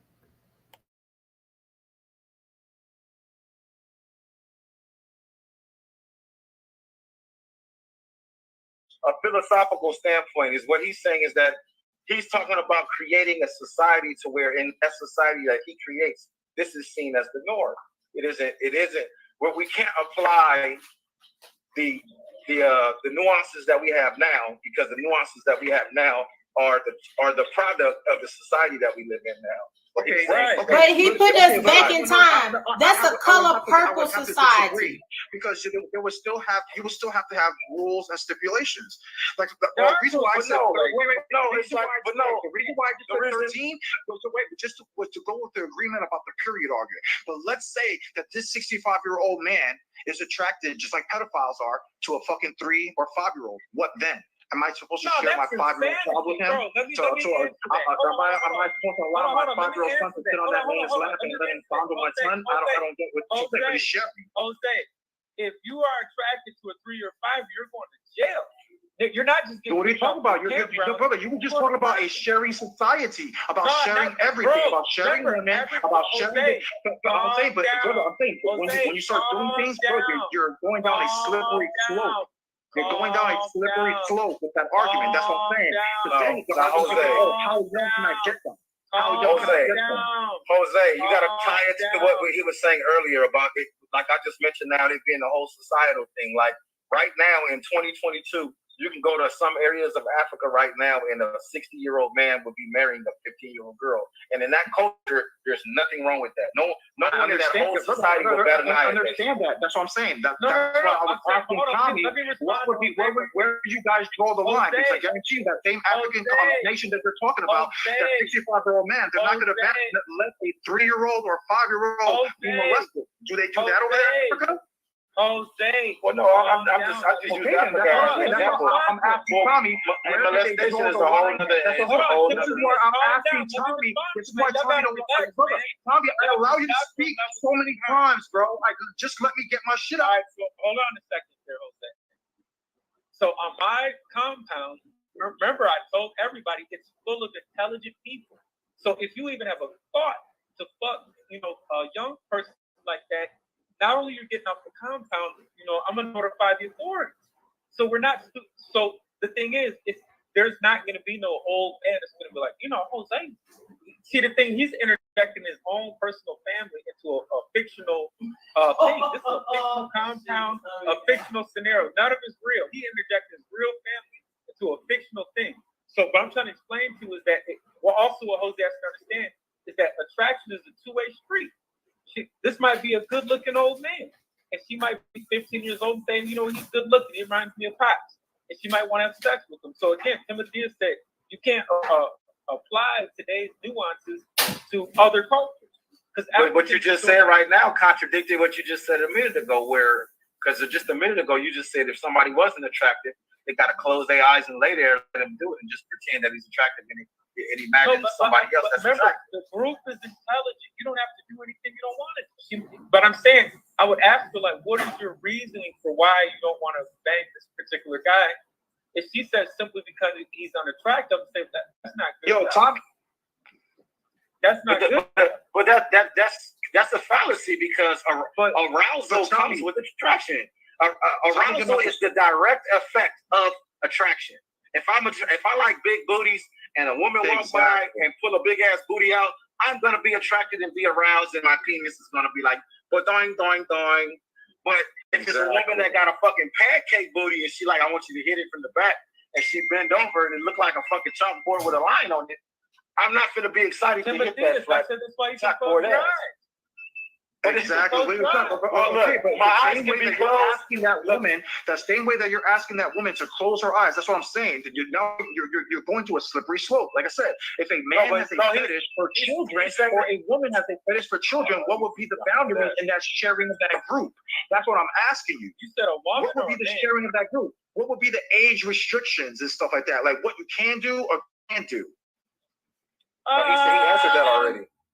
I think if you're all about sharing, brother, if a pedophile has an inferior for children, and you have to share his needs, right? That's what I'm saying.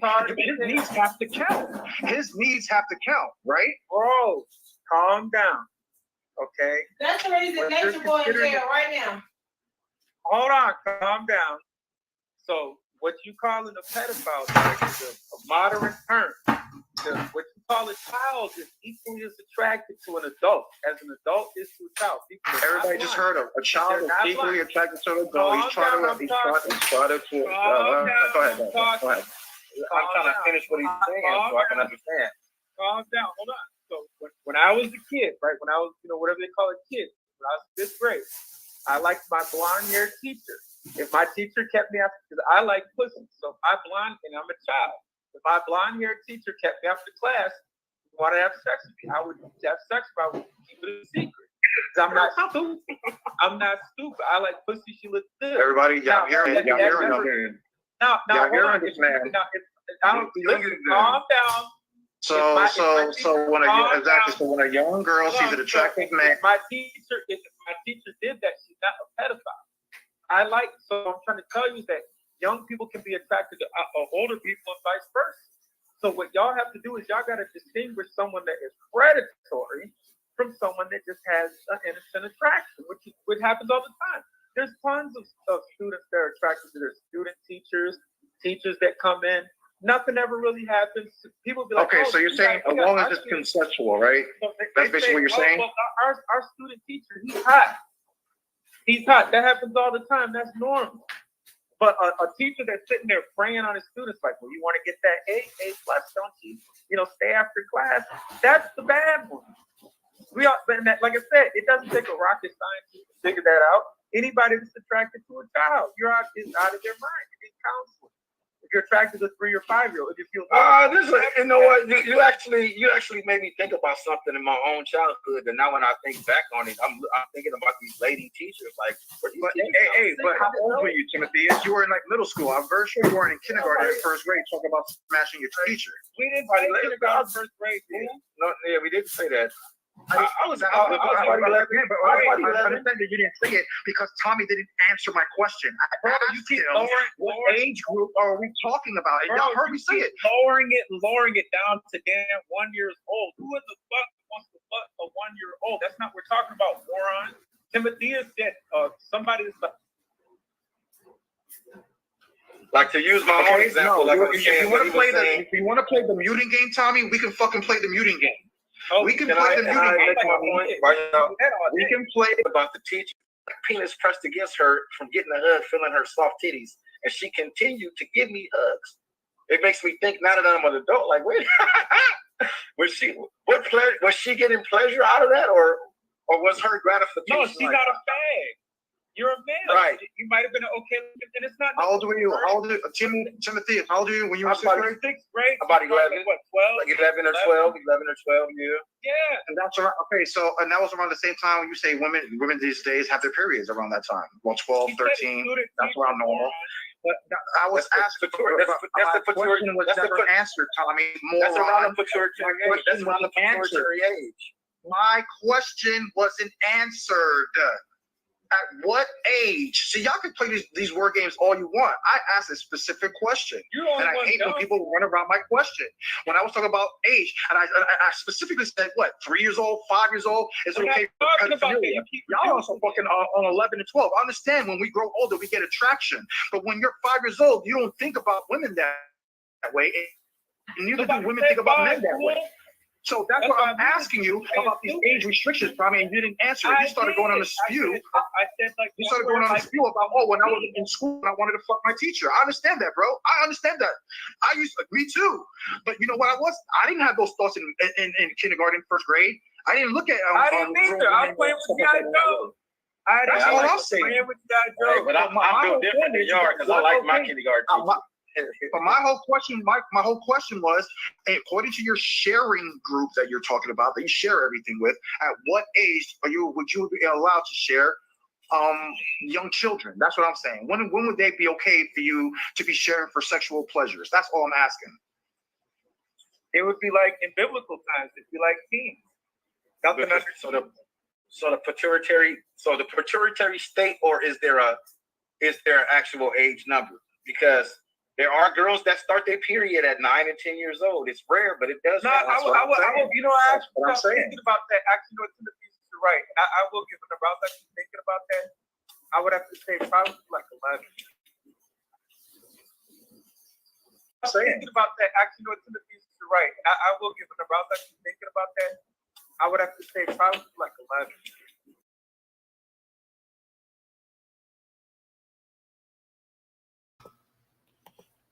There you go, people. So right now, I pressed him to give me an age, right, about restriction, and he finally answered. He said 11.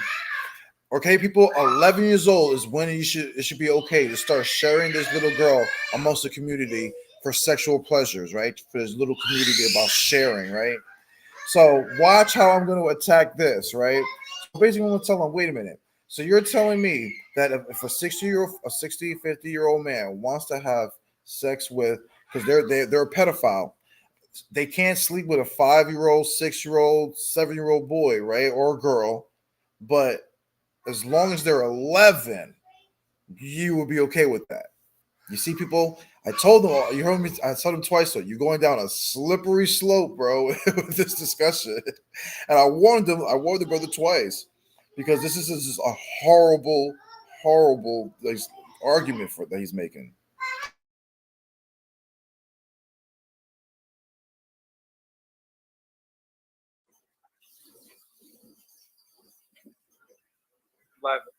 Not 9 is a little bit too childish. Oh no!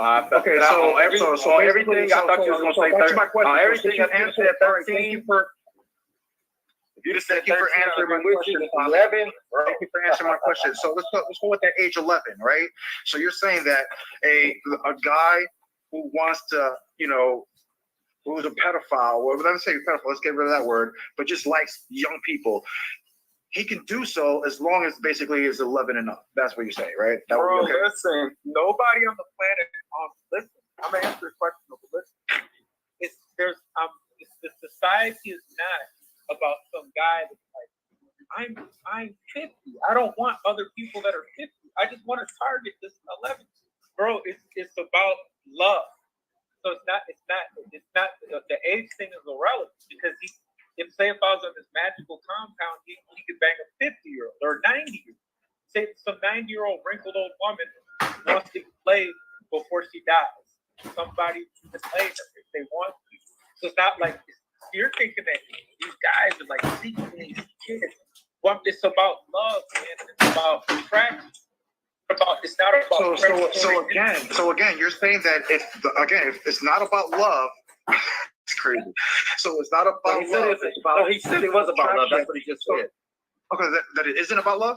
Well, he just said that it is about love. The example he just gave is like on that compound, like if there was a 90-year-old woman that wanted to get laid before she died.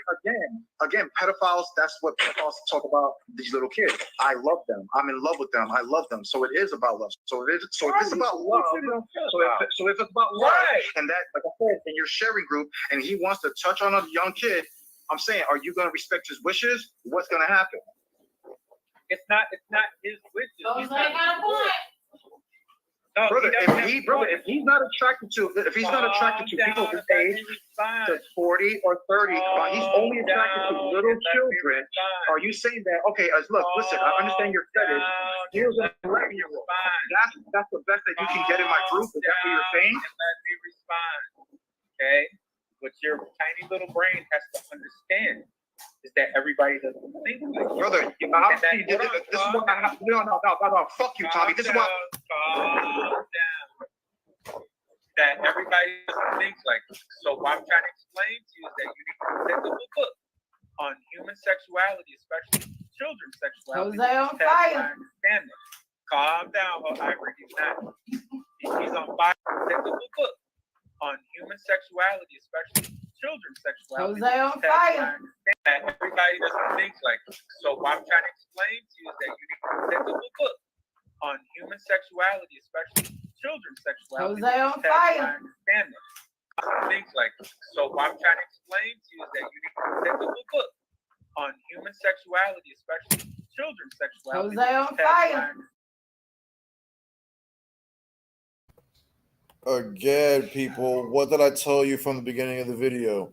Didn't I tell you at first Avery was against me, but then she starts cheering me on. Damn, Jose got a good point, Jose, to the point where she said, Jose is on fire, right? Because she's seeing that I'm pressing Tommy hard right now, and I'm making him look like a fool with his answers.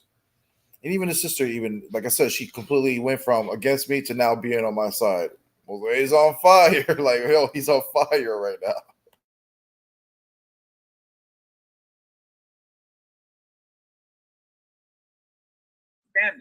Calm things like so. What I'm trying to explain to you is that you need to pick up a book on human sexuality, especially children's sexuality. Jose on fire. Understand that.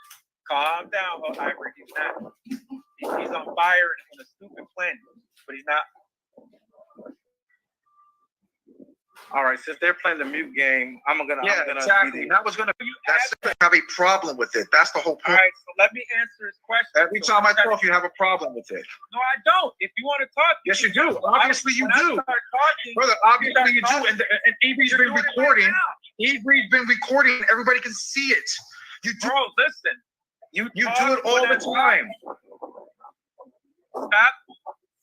Okay, so basically, in the way the human body is built, we as human beings are naturally attracted to youth because youth is synonymous in our brains with healthy, which is why older women like younger men. That's why the whole cougar thing pops, which is why older men are attracted to younger women because it's synonymous with subconsciously in our brains, the way we're wired is viewed as being healthy. And a younger woman, our bodies already know the way we're wired. As me as a 40-year-old man, I wouldn't have had to take any health classes or nothing to know that the chances of having a healthy child with a 20-year-old girl is far better than having a child with a 40-year-old woman. So we are all naturally attracted to youth in that sense.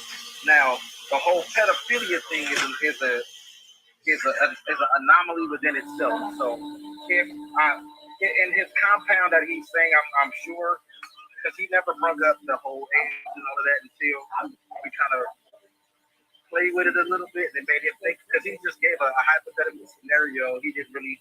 I don't like he said it's a fantasy. This is not something that he's really talking about creating.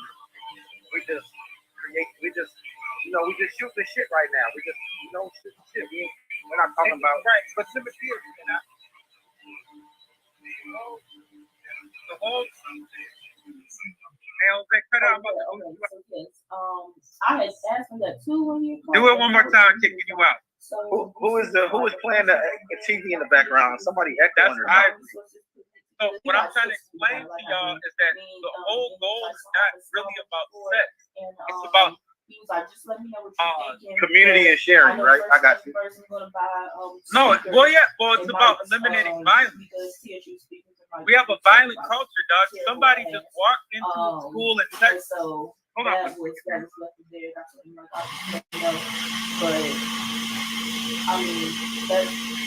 Hey, can somebody mute Ivory? Whoever. I don't even know how to do that. My phone is my phone.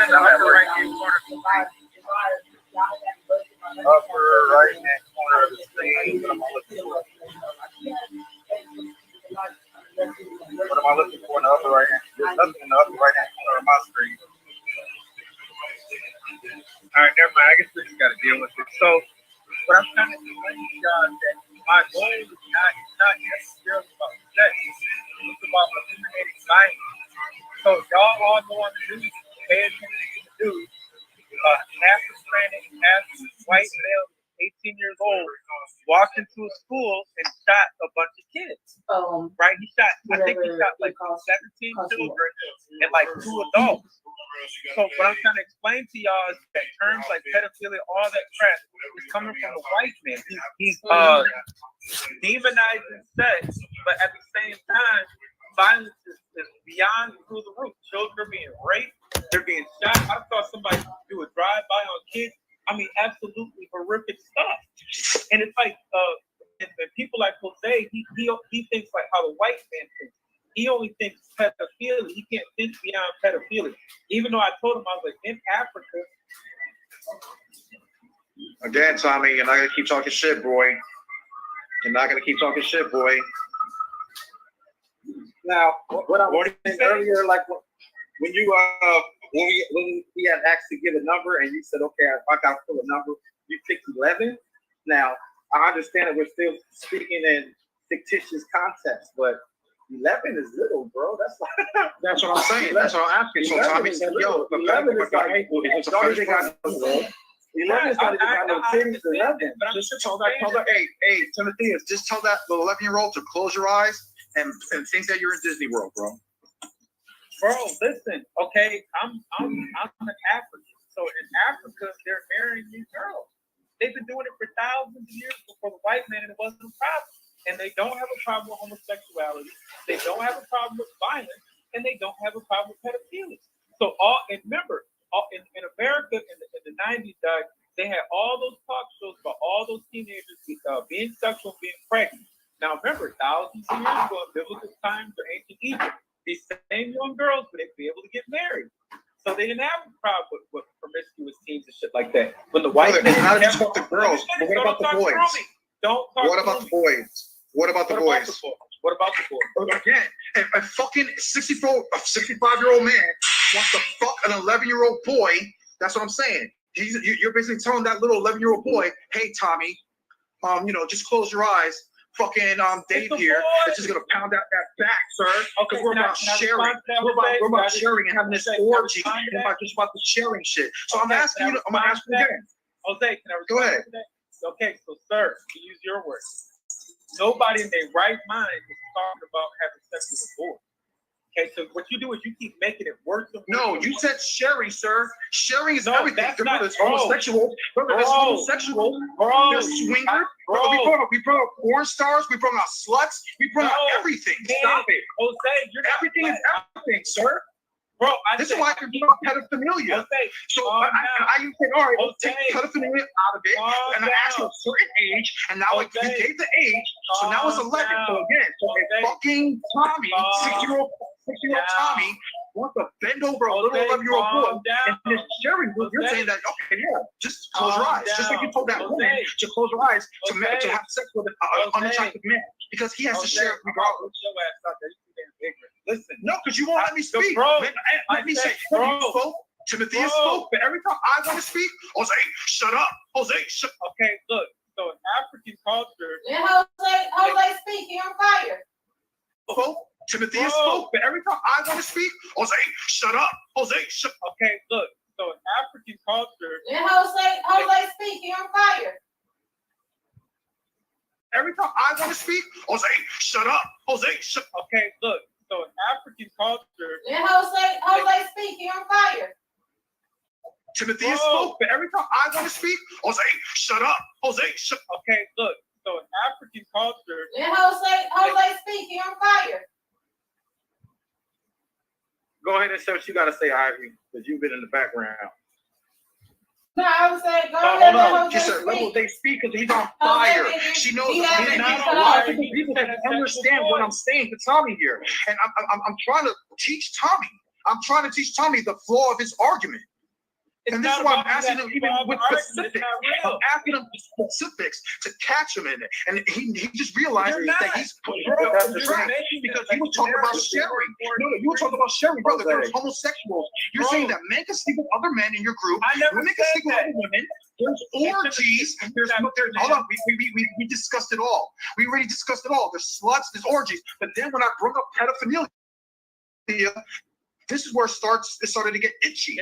Then I said, all right, give me an age. All right, so I said, all right, fine, give me an age.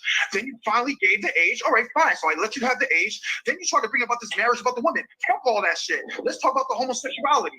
Fuck it, let's talk about the homosexuality. Because according to you, 11 years old is old enough. 11-year-old is old enough to have sex, whether it's a male or female, because you guys were even including males. It wasn't just about the females. You guys were including males. No, we weren't. You guys included yourselves into the conversation about fucking teachers. And you know what? You have children right now who are 11 and 12 years old who are homosexuals also. So I'm keeping it 100 right now. I'm keeping it. Tommy, let me get it on. The examples that we used about ourselves and teachers was outside of the premise. A comparison. It wasn't outside of the premise because it wasn't just about women. That's the whole point. We're not talking about just women. We're talking about sharing. That's talking about males and males, females on females, males and females, orgies, swinging. We talked about it all. But then all of a sudden, when I started bringing the age group about the pedophilia, this is when the argument started going a little weird. So then I was like, all right, fine. What's the age limit? Finally, Tommy answered my question after half an hour. He said 11. Fine, 11. All right, fine. So now let's talk about. Then I said, so you're okay with a 65-year-old man messing with 11-year-old children? Bro, okay, let me respond. So now let's get to the nitty-gritty of it. So if a man who's a homosexual who's a homosexual. I know you made your point. You made your point now, so let him respond. You made your point, let him respond. Yeah, you ain't gonna dominate the floor. Now this ain't so check, this my check. So listen, that's why you put me on a timer too. So what I'm trying to explain to you is I keep using the word African in Middle East. No, and I already know where you're going with it. You're talking about from a societal point of view. And not 100%. And I said that in the beginning that I understand it from that point of view. If you're looking at it as creating an independent culture and an independent society, then okay, from that standpoint, I get it, because everyone in that culture and in that society wouldn't see anything wrong with it.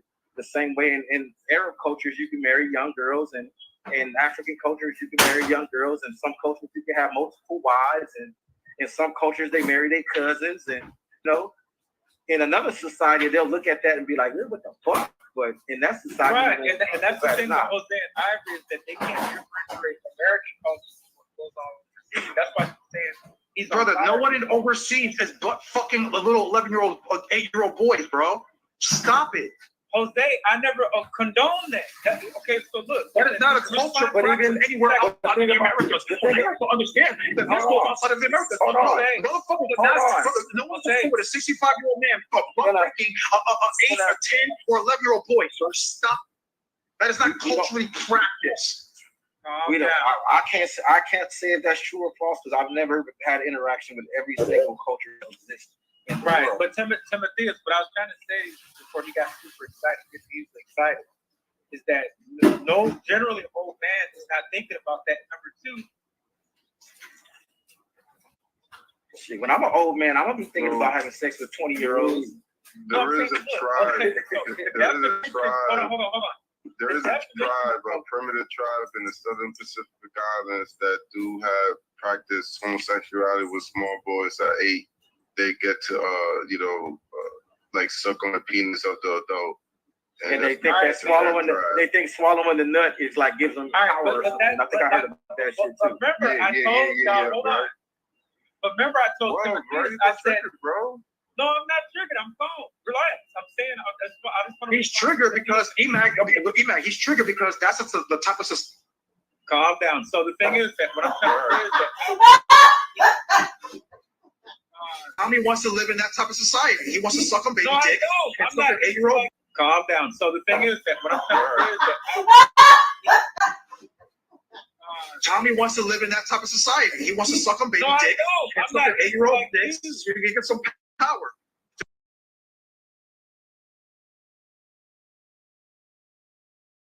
To be a god. No, I don't, bro. I'm not. It's not about what I do. Yeah, stop it, bro. That's not what you want. We understand it, bro. We understand it. We understand it. I'm not. 8-year-old dicks. You can get some power. To be a god. No, I don't, bro. I'm not. It's not about what I do. Yeah, stop it, bro. That's not what you want. We understand it, bro. We understand it. It's not about what I want. It's a hypothetical conversation. Stop being dumb. I'm saying that, and also in my theory or hypothesis, this fictional kingdoms or whatever, there's no homosexuality, and that's why I keep using. They're called keywords. I said in Africa, which is 1,000 miles from where you guys are. I agree you are from. I said there they don't like gays there. They kill gays. So obviously the compound's not gonna have any gays. No man on boy, no man on man, no woman on woman, no woman on woman child. The same place in Africa allows older people or people the same age to get married. But if the marriage is out of love, it's not necessarily because they want someone young. It's like somebody might like somebody and they like somebody. It's about the promotion of love. It's not about the promotion of love. So in American culture, y'all can't see beyond what the white man. I have a question there I got a question about this fictional place you're talking about. What is the purpose of marriage if everything is to be shared and shit anyway? There is no purpose. There is no purpose. So why would there be? No. Anyways, y'all get the picture. Y'all already watched like over an hour and 20 minutes of that discussion of how I clearly made basically Tommy look like a pedophile. How I made Tommy basically look like a pedophile, explaining his Tommy world. Was good, E-Mac?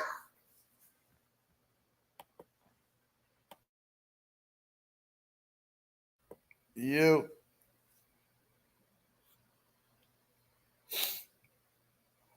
Yeah, I don't think the brother's there.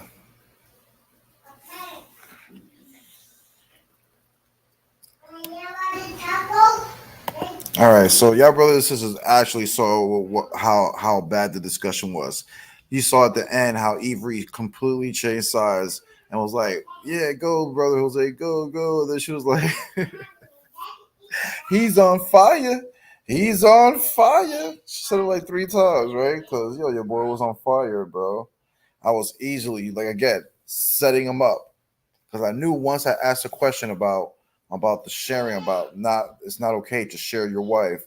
I already knew where I was going to take this conversation to, and basically thinking 4 or 5 steps ahead of my opponent to know that, hey, it's going to lead to this pedophile shit.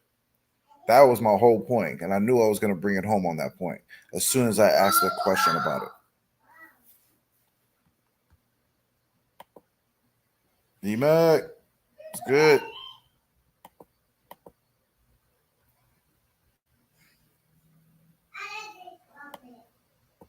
It was good. Oh, man. I've been feeling tired lately, man. Worked another overtime this week. Putting in that work. Yo, Emac, you there? What's good? All right.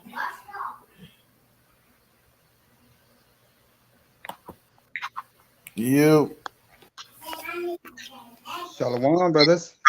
Shalom, shalom. What's good, bro? What you been up to? Good, man. I'm just tuning in, stopping by, man. It's my first time on your platform, bro. Yep. No, I'm just stopping by to say what's up, man. Yeah. What's good? So you Rayak? Seen him lately? Brother, that's yeah, that's for another subject. That's for another subject, brother. Oh, true that. Yeah, and I just added him as a friend on Facebook today. I think was it today or yesterday, something like that. Nah, brother.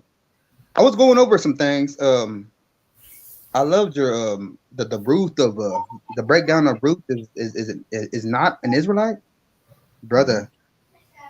You did an absolute good job, bro. You went straight to the law.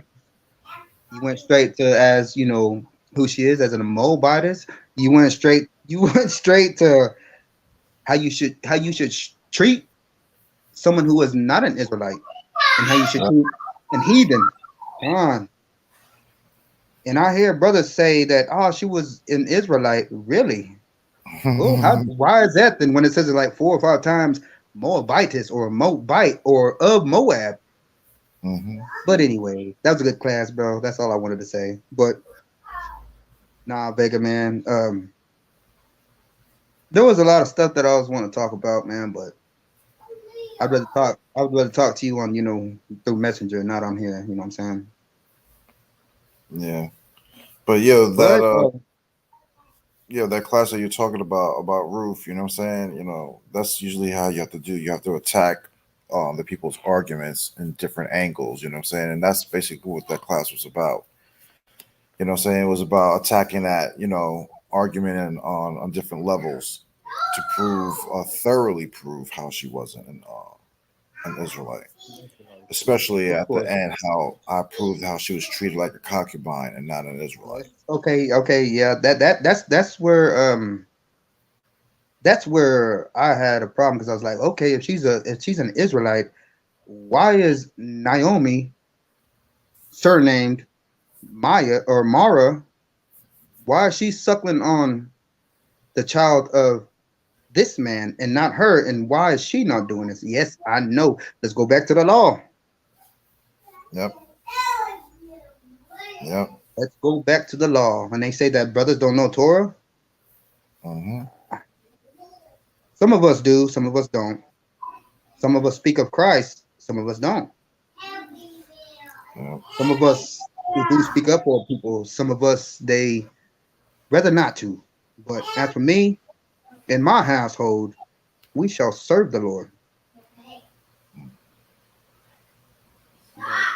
Yeah. Nah, brother, I was just stopping by, man. Just to say what's up. I've never been on your live before, so it's cool. Hope I'm not interrupting no lesson or nothing, man. I'll log off, man. Oh no, I was just finished doing it. I just got done playing the video of the discussion about basically teaching everybody or showing everybody how I basically set people up in discussions, basically how I play chess, not checkers, and how I basically try to stay like 4 steps ahead of my opponents. Chess is a big boy's game. Checkers is that's little boy shit. Yeah, so that's basically what I was basically showing while I was playing the video. Okay, who is this Tommy guy? Who is that? Emac's best friend. Eric's best friend. So Emac, you there? Yeah. Now he was asking who's Tommy. I know you know Tommy more than me, so. Yeah, give me a second though. I got you. All right. Yeah, Tom. I just met Tommy not too long ago, probably like not even 2 months ago. but I've been having some interesting conversation. Like he's probably one of the first Negroes that I know that actually talks shit about Negroes hard, bro.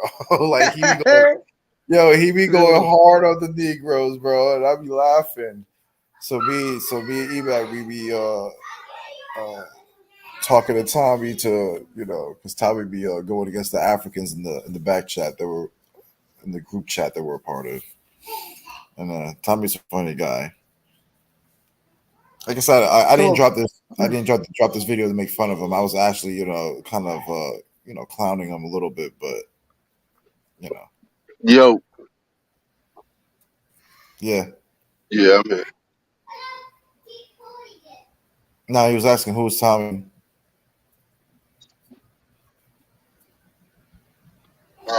Who that? Is that Ephraim? Nah, it's my boy Nate. Oh, what up, Nate?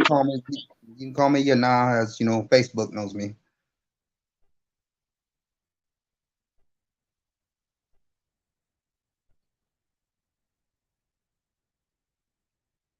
But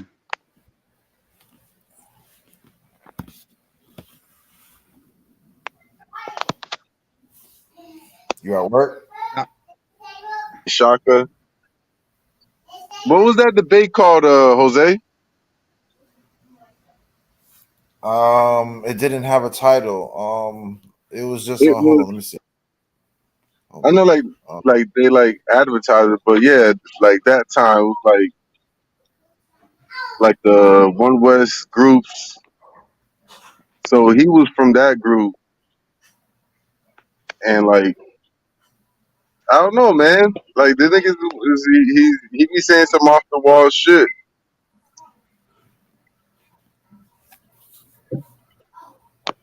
This nigga from Michigan and shit. The nigga from North, West and shit. Midwest.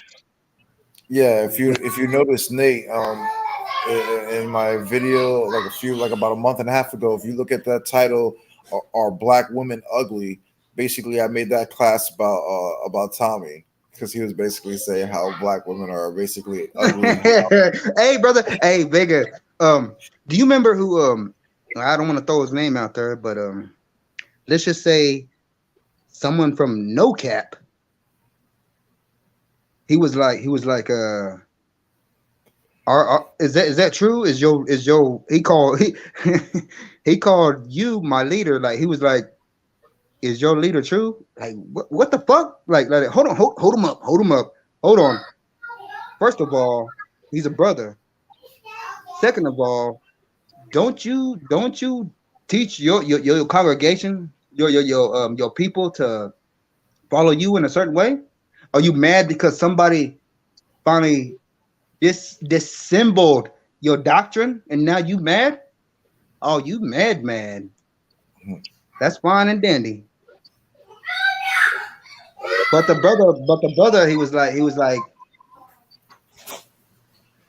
he knows you, Vega. I think you know who I'm talking about. I ain't gonna talk about him.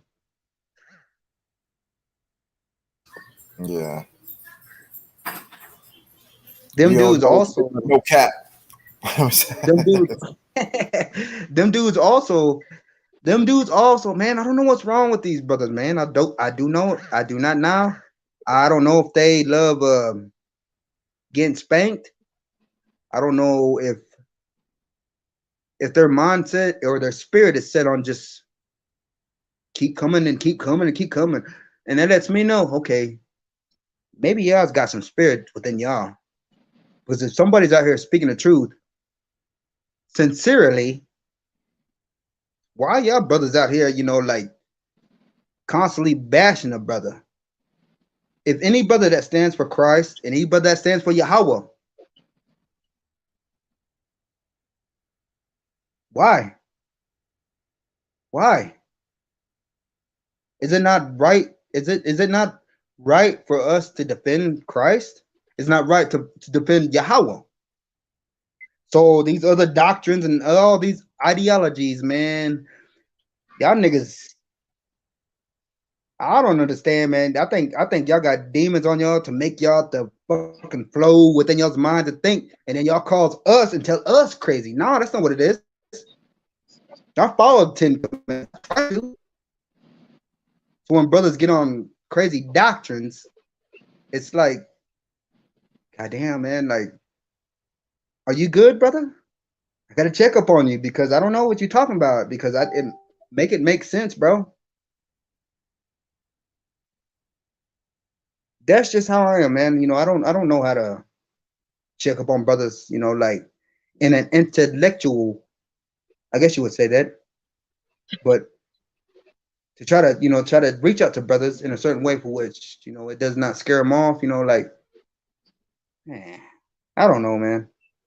It gets hard sometimes. It does.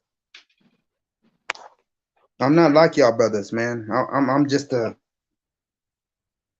native boy, Seminole boy from Oklahoma, trying to plant his seed, and he's just an island boy. Jose, you crazy. But anyways, brother, I'm gonna log off, man. You know, I got some stuff that I gotta do. You know what I mean? I just want to come over here, man, just give my little 2 cents. You know, sorry to intervene with your class and everything, Jose. Forgive me, brother. All right, Nate. I didn't know this nigga was a Seminole. What'd you say? I didn't know you were Seminole in Oklahoma and shit. I know y'all was like a lot of. Hold him up. Who is this speaking? It's me, same person. Emac, yeah. Emac. Okay. So what do Seminoles look like? No, he's asking. He thought that I think he thought that you said that you're a Seminole. Who is he? Jose Vega knows I'm Seminole. He's not. No, he's not denying that you're not Seminole. He's just saying that he didn't know that you were Seminole. Oh, okay. Oh shit, my bad, brothers. My bad. Salakia. Yeah. He's not trying to say that you're a fake Indian. Nah, he's trying to say that he didn't know that you were a Seminole Indian. Oh no, brother didn't say that. No, Vega knows. He already knows I'm a brother. Mm-hmm. Leah, no, Leah, your towel, you're dragging it on the floor. Yeah, I recently flew to Oklahoma where the brother is around. So I actually saw what the state actually looks like. It's pretty nice over there in Oklahoma, bro. I ain't gonna lie. What's up, Louis? What's up, brother? What's up, Lulu?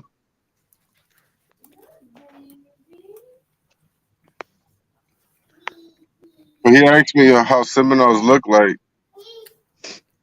You know, honestly, I don't even think Seminoles like. Hold him up. I don't even think like Seminoles is like a tribe. It's more like inauguration of like different tribes. And I know like Seminoles means to be runaways. It means the word Seminole means runaway. And so the word also the maroons as well means runaway as well. Hold on, he asked you a question. He asked you a question, Emac. Turn off that fire. Clean up everything. What question? Can you speak Muskogee Creek? Oh no, I don't speak Muscogee. Okay, well that's the language of my people. I can speak that. I don't speak that. You know what? But okay. That's what I'm saying. The Muscogee is the main branch of the people. Nah, nigga, nah, stop that. Nah, stop that. That's some bullshit. Nah, nigga. Nah, that's some bullshit ass lie. Don't do that to my people. Cause I'm gonna crush that shit, nigga. Don't do that. What's the main branch of the language of those people in that land then? Okay. You want to pull some strings? All right, brother. You want to say that the Spaniards came over here, or what's up? Africans Bro, you're defensive. You don't even know what I'm saying, my homie. I'm saying this. This is what I'm saying. You gotta listen first. I'm saying this, bro. The Seminole Indians is not a tribe per se. The Seminole Indians were a group of people or a group of tribes that ran away from colonialism.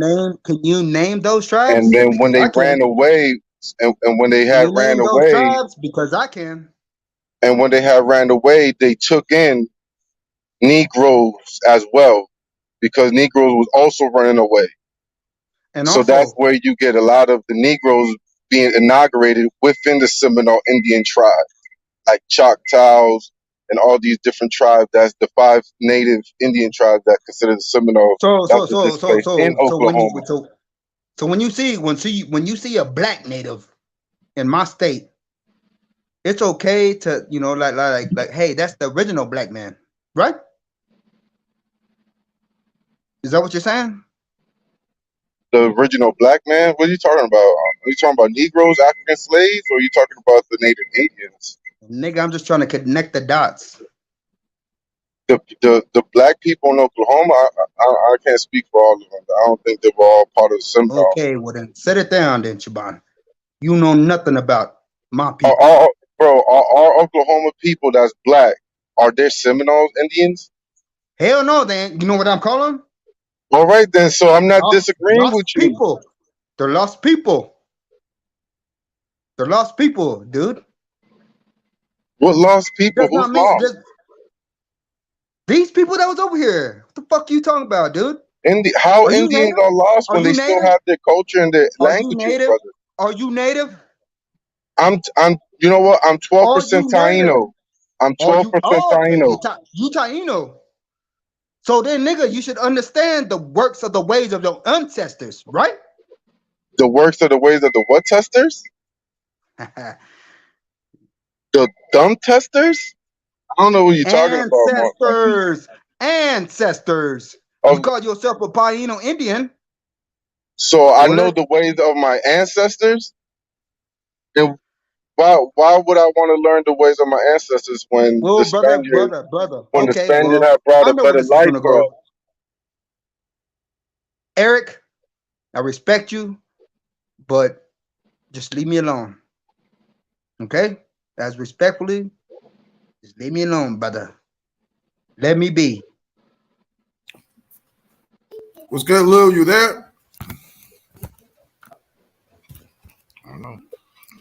I was waiting for Lou to come up on too. Where's Lou? You see, a lot of native Indians think they're like Hebrew Israelites. So when you start telling them about the languages and the identity, they want to get all crazy.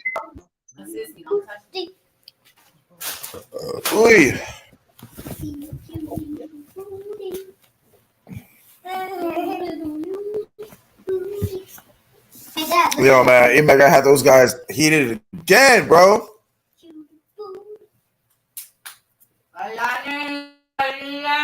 What's up, Louis? Where you at, brother? Tap in, homie. Bro, what you was saying about the scriptures earlier with them niggas, bro?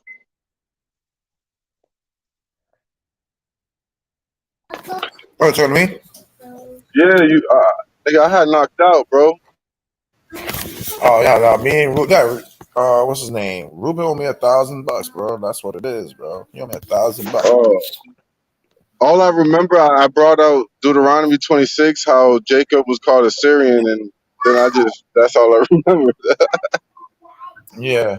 No, wasn't not these people that left this place? Wasn't they not the same way? The people that's over there, they do not look different, bro. They don't look different. What are you talking about, man? They don't look different. They're the same way they look over there, just like they look over here. What do you think? If you got Native Americans, we coincide. We have differences with us. Shit, we look that goddamn the same, right? We look the same. I don't think all Indians look the same. And I don't think they look like Syrians either. Let me ask you something, brother. Let me ask you something. What are you? I already told you, Puerto Rican. Really? Are you really Puerto Rican? Yeah, I'm Boricua. What else am I gonna be? Puerto Rico. Okay. Well, throwing Spanish in that ain't gonna change nothing. Yo, I'm at work right now, dog. I'm trying to Talk. There he is. There he is. Yo, my this homeboy. headset don't work on the StreamYard shit, so my phone's on 2%, so I'm over here at work. I'm trying to listen to you niggas, but it's hard. And my headset don't want to work, but I'm here. I'm listening. What the fuck y'all arguing about? Oh, you sharpening iron with iron right now? What kind of iron y'all sharpening with? What kind, I mean, what the fuck y'all using to sharpen? What's up? I knew he was gonna roll up. I knew he was gonna roll up. Shit, let me get my sword, nigga. I was saying to the brother Nate, I don't think Seminoles is a tribe of people. I think it's an inauguration of different Indian tribes with Negroes. Do you understand? Do you understand that there was three sub tribes that was accumulated within one tribe? So therefore, they were dubbed one tribe, Seminoles. So you had the Calusa, the Abakalechis, the Temaquins. How come y'all niggas don't know that? How come y'all niggas don't know bro, that? When you talk about the Greek, bro, you're just referring to a geographical location. Seminole. Don't you do the same shit, nigga? When you, all right though, but it's not a name of a tribe, people though. It's like the name of the tribe. You cannot school nobody that. You cannot school nobody on Native American on a Native American. You are not Native American. I thought you wanted to squash that. Like you said like y'all don't want to talk. But you brought it up again. I didn't bring it up. I just told him what I was thought about Seminoles, bro. That's just what I studied, bro, in history. Well, your study and your history is shit. You don't know nothing. You're not there with the people. You only learn from the white man. You're not there hand to hand, homie. And again, I think it's a little fair to say because we were talking about that earlier, Emac, about not really relying on words of another people. You should rely on the oral traditions of the native and their elders and stuff. Like, you know what I'm saying? Like, so I think that's the view the brother's coming in. He's like, that's what he's saying. Like, who are you to speak basically about his tribe? Because the brother, he grew up, in the traditions, you know what I'm saying, in the powwows and all that stuff. Like he was really into that stuff and growing up as a kid and all that. Well, you know what though? You're talking about Native Indians and their own culture. Then how did he get switched up to the culture of the Jews when he had his own culture? So you saying that you're okay? Hold him up. How did that culture? How did that get over here for us to know these things? No, we just established right now that you know your own oral tradition, right? Let me ask you something. So your oral traditions that your people had gave you, homie. How do you now just dump the Bible on top of it when you already have your own culture, your own influence? I don't understand that. That's the part what I don't get. Like you said, make it make sense to me. You call yourself an Ephraimite, but still yet you don't understand indigenous culture? Nigga. My niggas talk about all the indigenous culture. Let's talk about one area right now. The Muskegeans, bro. The main branch of the Muskogee languages, there's different branches of it. Different tribes got their own languages attested to it. So for you to say and disrespect your own ancestors saying that, okay, now the Bible is Hebrew and we speak Hebrew, but they already had their own languages and branches is kind of disrespectful, brother. How so? Because you're doing what the Spaniards did. You're bringing in another Catholic doctrine that the Spaniards brought to the Indians. And now you're trying to reinforce something that wasn't even brought from the native Indians. Don't you roll with vocab, molab? Nah. Don't lie to me. If I'm a vocab, no, what? No, he's not. No, bro. I've been in the truth for a while, bro, and I kind of got out of it a little bit, bro. I still fuck with the Bible, but there's things in there that I don't believe. Okay, well let's get to the points, brother. How come you don't believe that? What's up? What do you want to know, bro? That I know that I could probably give you a hint of what I know. Chloe was floating in the water and she wanted it. I jumped in the pool and swam into it and go in the water to go faster. I'm just gonna let y'all know ahead of time. I'm on the immaculate side when it comes to this type of shit because I don't even believe all Native Americans are Israelites. Bears. Yeah. You know what? Like with the whole Seminole things, it's just talking about it.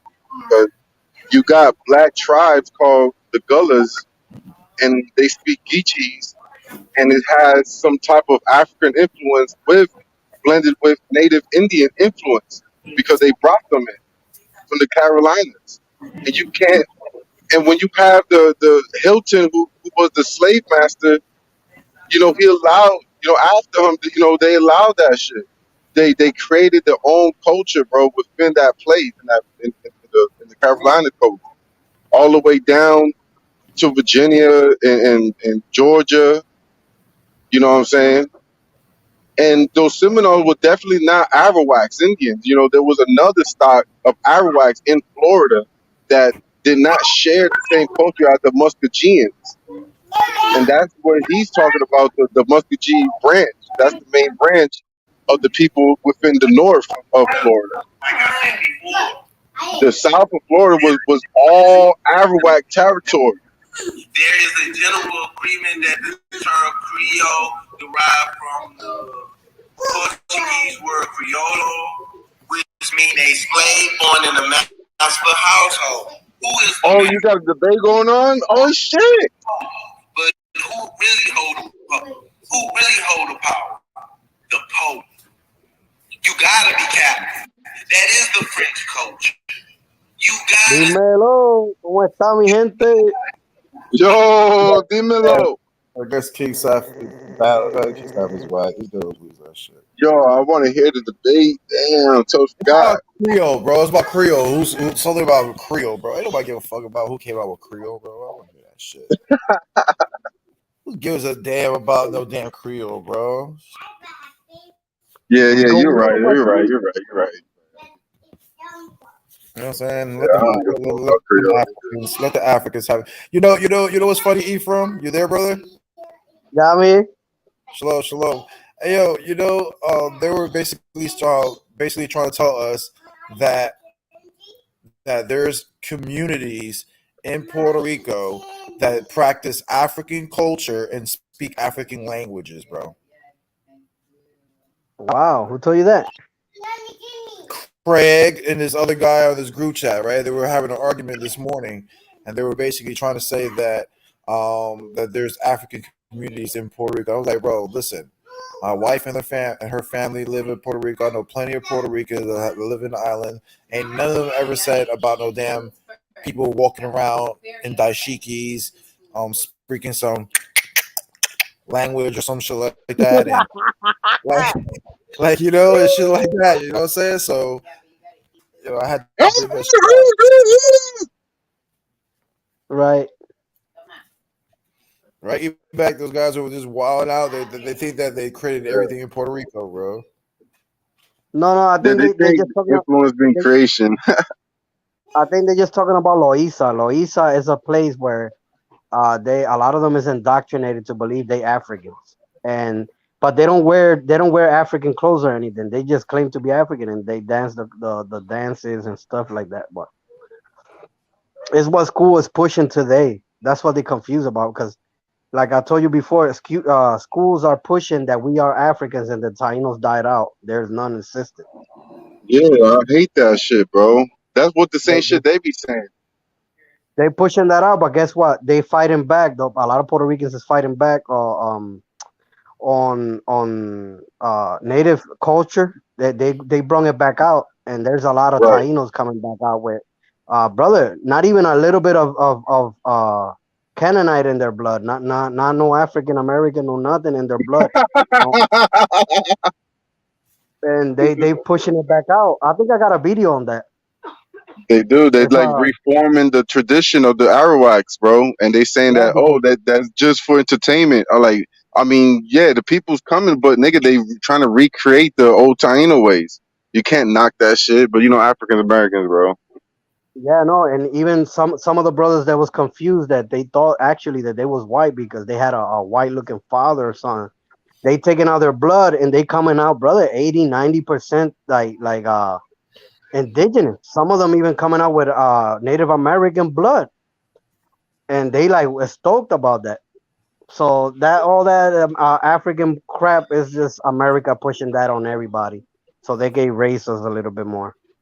But really, you don't see that over there. You're right. You don't see that over there. Like people walking with daichikis and going. Yeah. No, that's just in school. They pushing that. Oh, we are Africans, and a lot of people's falling for it. They keep saying this like African roots. Like Yeah, yeah. They're that's trying to the say that shit. the Tainos died out, and there's not none else left. But that's a Right, lie. right. Because there's a lot of studies that they doing, even with the bones, not with the blood, with the bones of the dead Tainos, and they taking bone samples from our people, and brother, coming out with some high percentage in there. And a lot of people's like taking it back by that. Like, damn, why are you gonna lie? But why the secrecy of lying to our people? What that have to do with anything? And through that, a lot of brothers is waking up to the conflict. Mm. It's the same thing that you guys was talking about earlier. That's why I jumped in. The native brother that was here, he's saying that there is different Native Americans, but no, it's just like today. You have a leader in this tribe, a leader in that tribe that broke off branches and they started doing their own thing. But at the end of the day, they all natives. You know, you're gonna have a few handful in there that's gonna be mixed, but brother, no, that there's native like just like today, like gang members, West Coast, East Coast, stuff like that. You get it, but at the end of the day, those two are just the same people. They just like divide themselves with different leaders. You know what I mean? Yeah, I think like the majority of them like the same race for sure. Oh no, no. Of course, you're gonna have like I said, a few apples in there that's gonna be mixed in because remember when we crossed from Egypt over here, we brought a lot of Egyptians. You know, the friends and family that we, you know, a lot of even Israelites married to Egyptian women. So you're gonna have a lot of them that's gonna have a little bit DNA that's not gonna be you know a high percentage. But brother, at the end of the day, what the Bible tells you, even the Gentiles is gonna join in with the Israelites, a lot of them, and they gonna it will be the same way as being an Israelite, brother. You're gonna have to follow the law, statutes, and commandments under the children of Israel. So what's the difference? The I don't only believe that. I believe the only ones that's not allowed is just the ancient Canaanite because of their wickedness and the inbreed. A lot of them you gotta understand. A lot of them had like the what did you call it, the breeding farms for Africans, where they will take a brother and a sister and they will breed them out, or the strongest out of the African dude, and they will breed them back. Some of them to their own mom. It's brother shit like that. So at the end of the day, brother, all that wickedness is not going to be allowed in the temple.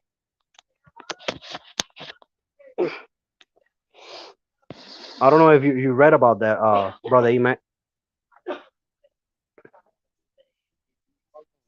I don't believe like Tainos had any like laws, man. Like any oral. Now, believe it or not, right now, I can assure you, if you check yourself, brother, you are a Taino. You're not even white. Like a lot of our people is confused and is letting other people like watch your brain off. You have to dig a little bit more, because you know sometimes when you go a little bit back, it will break off, and some of the indigenous people did not even sign off certain papers. They was just living uh under the captivity on silent, and later on their children end up signing that paper.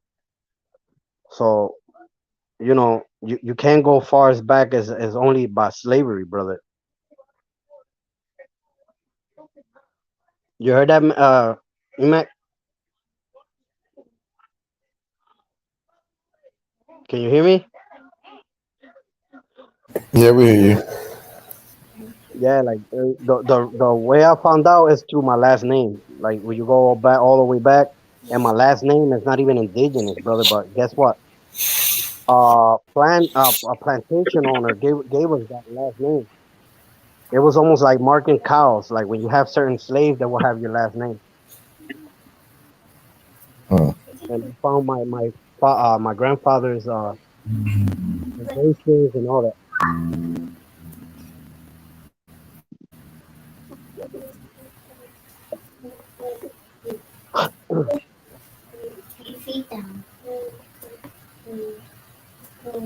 I've been tired, man.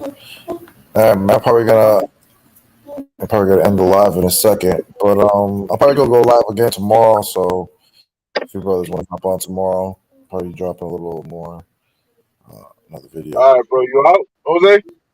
Yeah, well, I don't know. Probably in a little bit. That's what I'm saying. I don't know if you guys want. Yo, is Ephraim in our group, bro? Huh? Is Ephraim in our back chat group, bro? I don't know. Yeah, you gotta add him in there so you can hear some of these combos we get. Nah. All right, man. That niggas be safe, bro. All right, man. Shalom. All right, Ephraim. All right, beloved. Yo, let's get in touch one day and go through some things. I wanna help you out. Find more of your indigenous roots, brother, because I definitely have a strong feelings you're not even white, bro. Believe it or not, brother, I used to think like that, bro. No, I'm not lying. They lie Bro, to us. just I think I'll add you to our group, bro. If it's straight with Jose, bro, that's straight. And there was a lot of shit there that we talk about too. Mm-hmm.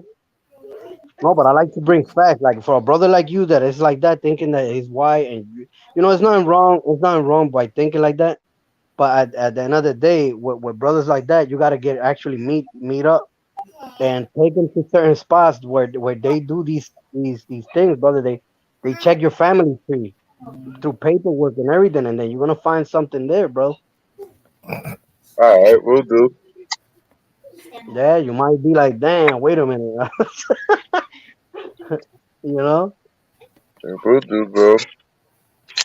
All right, man. Y'all niggas have a good night, bro. You too, brother.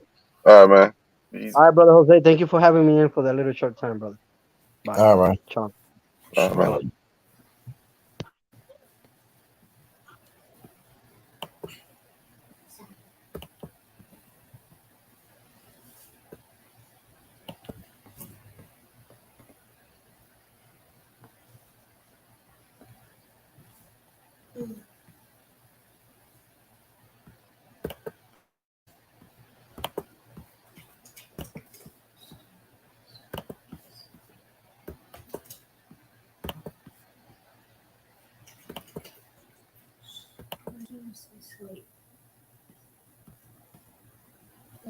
Sleep.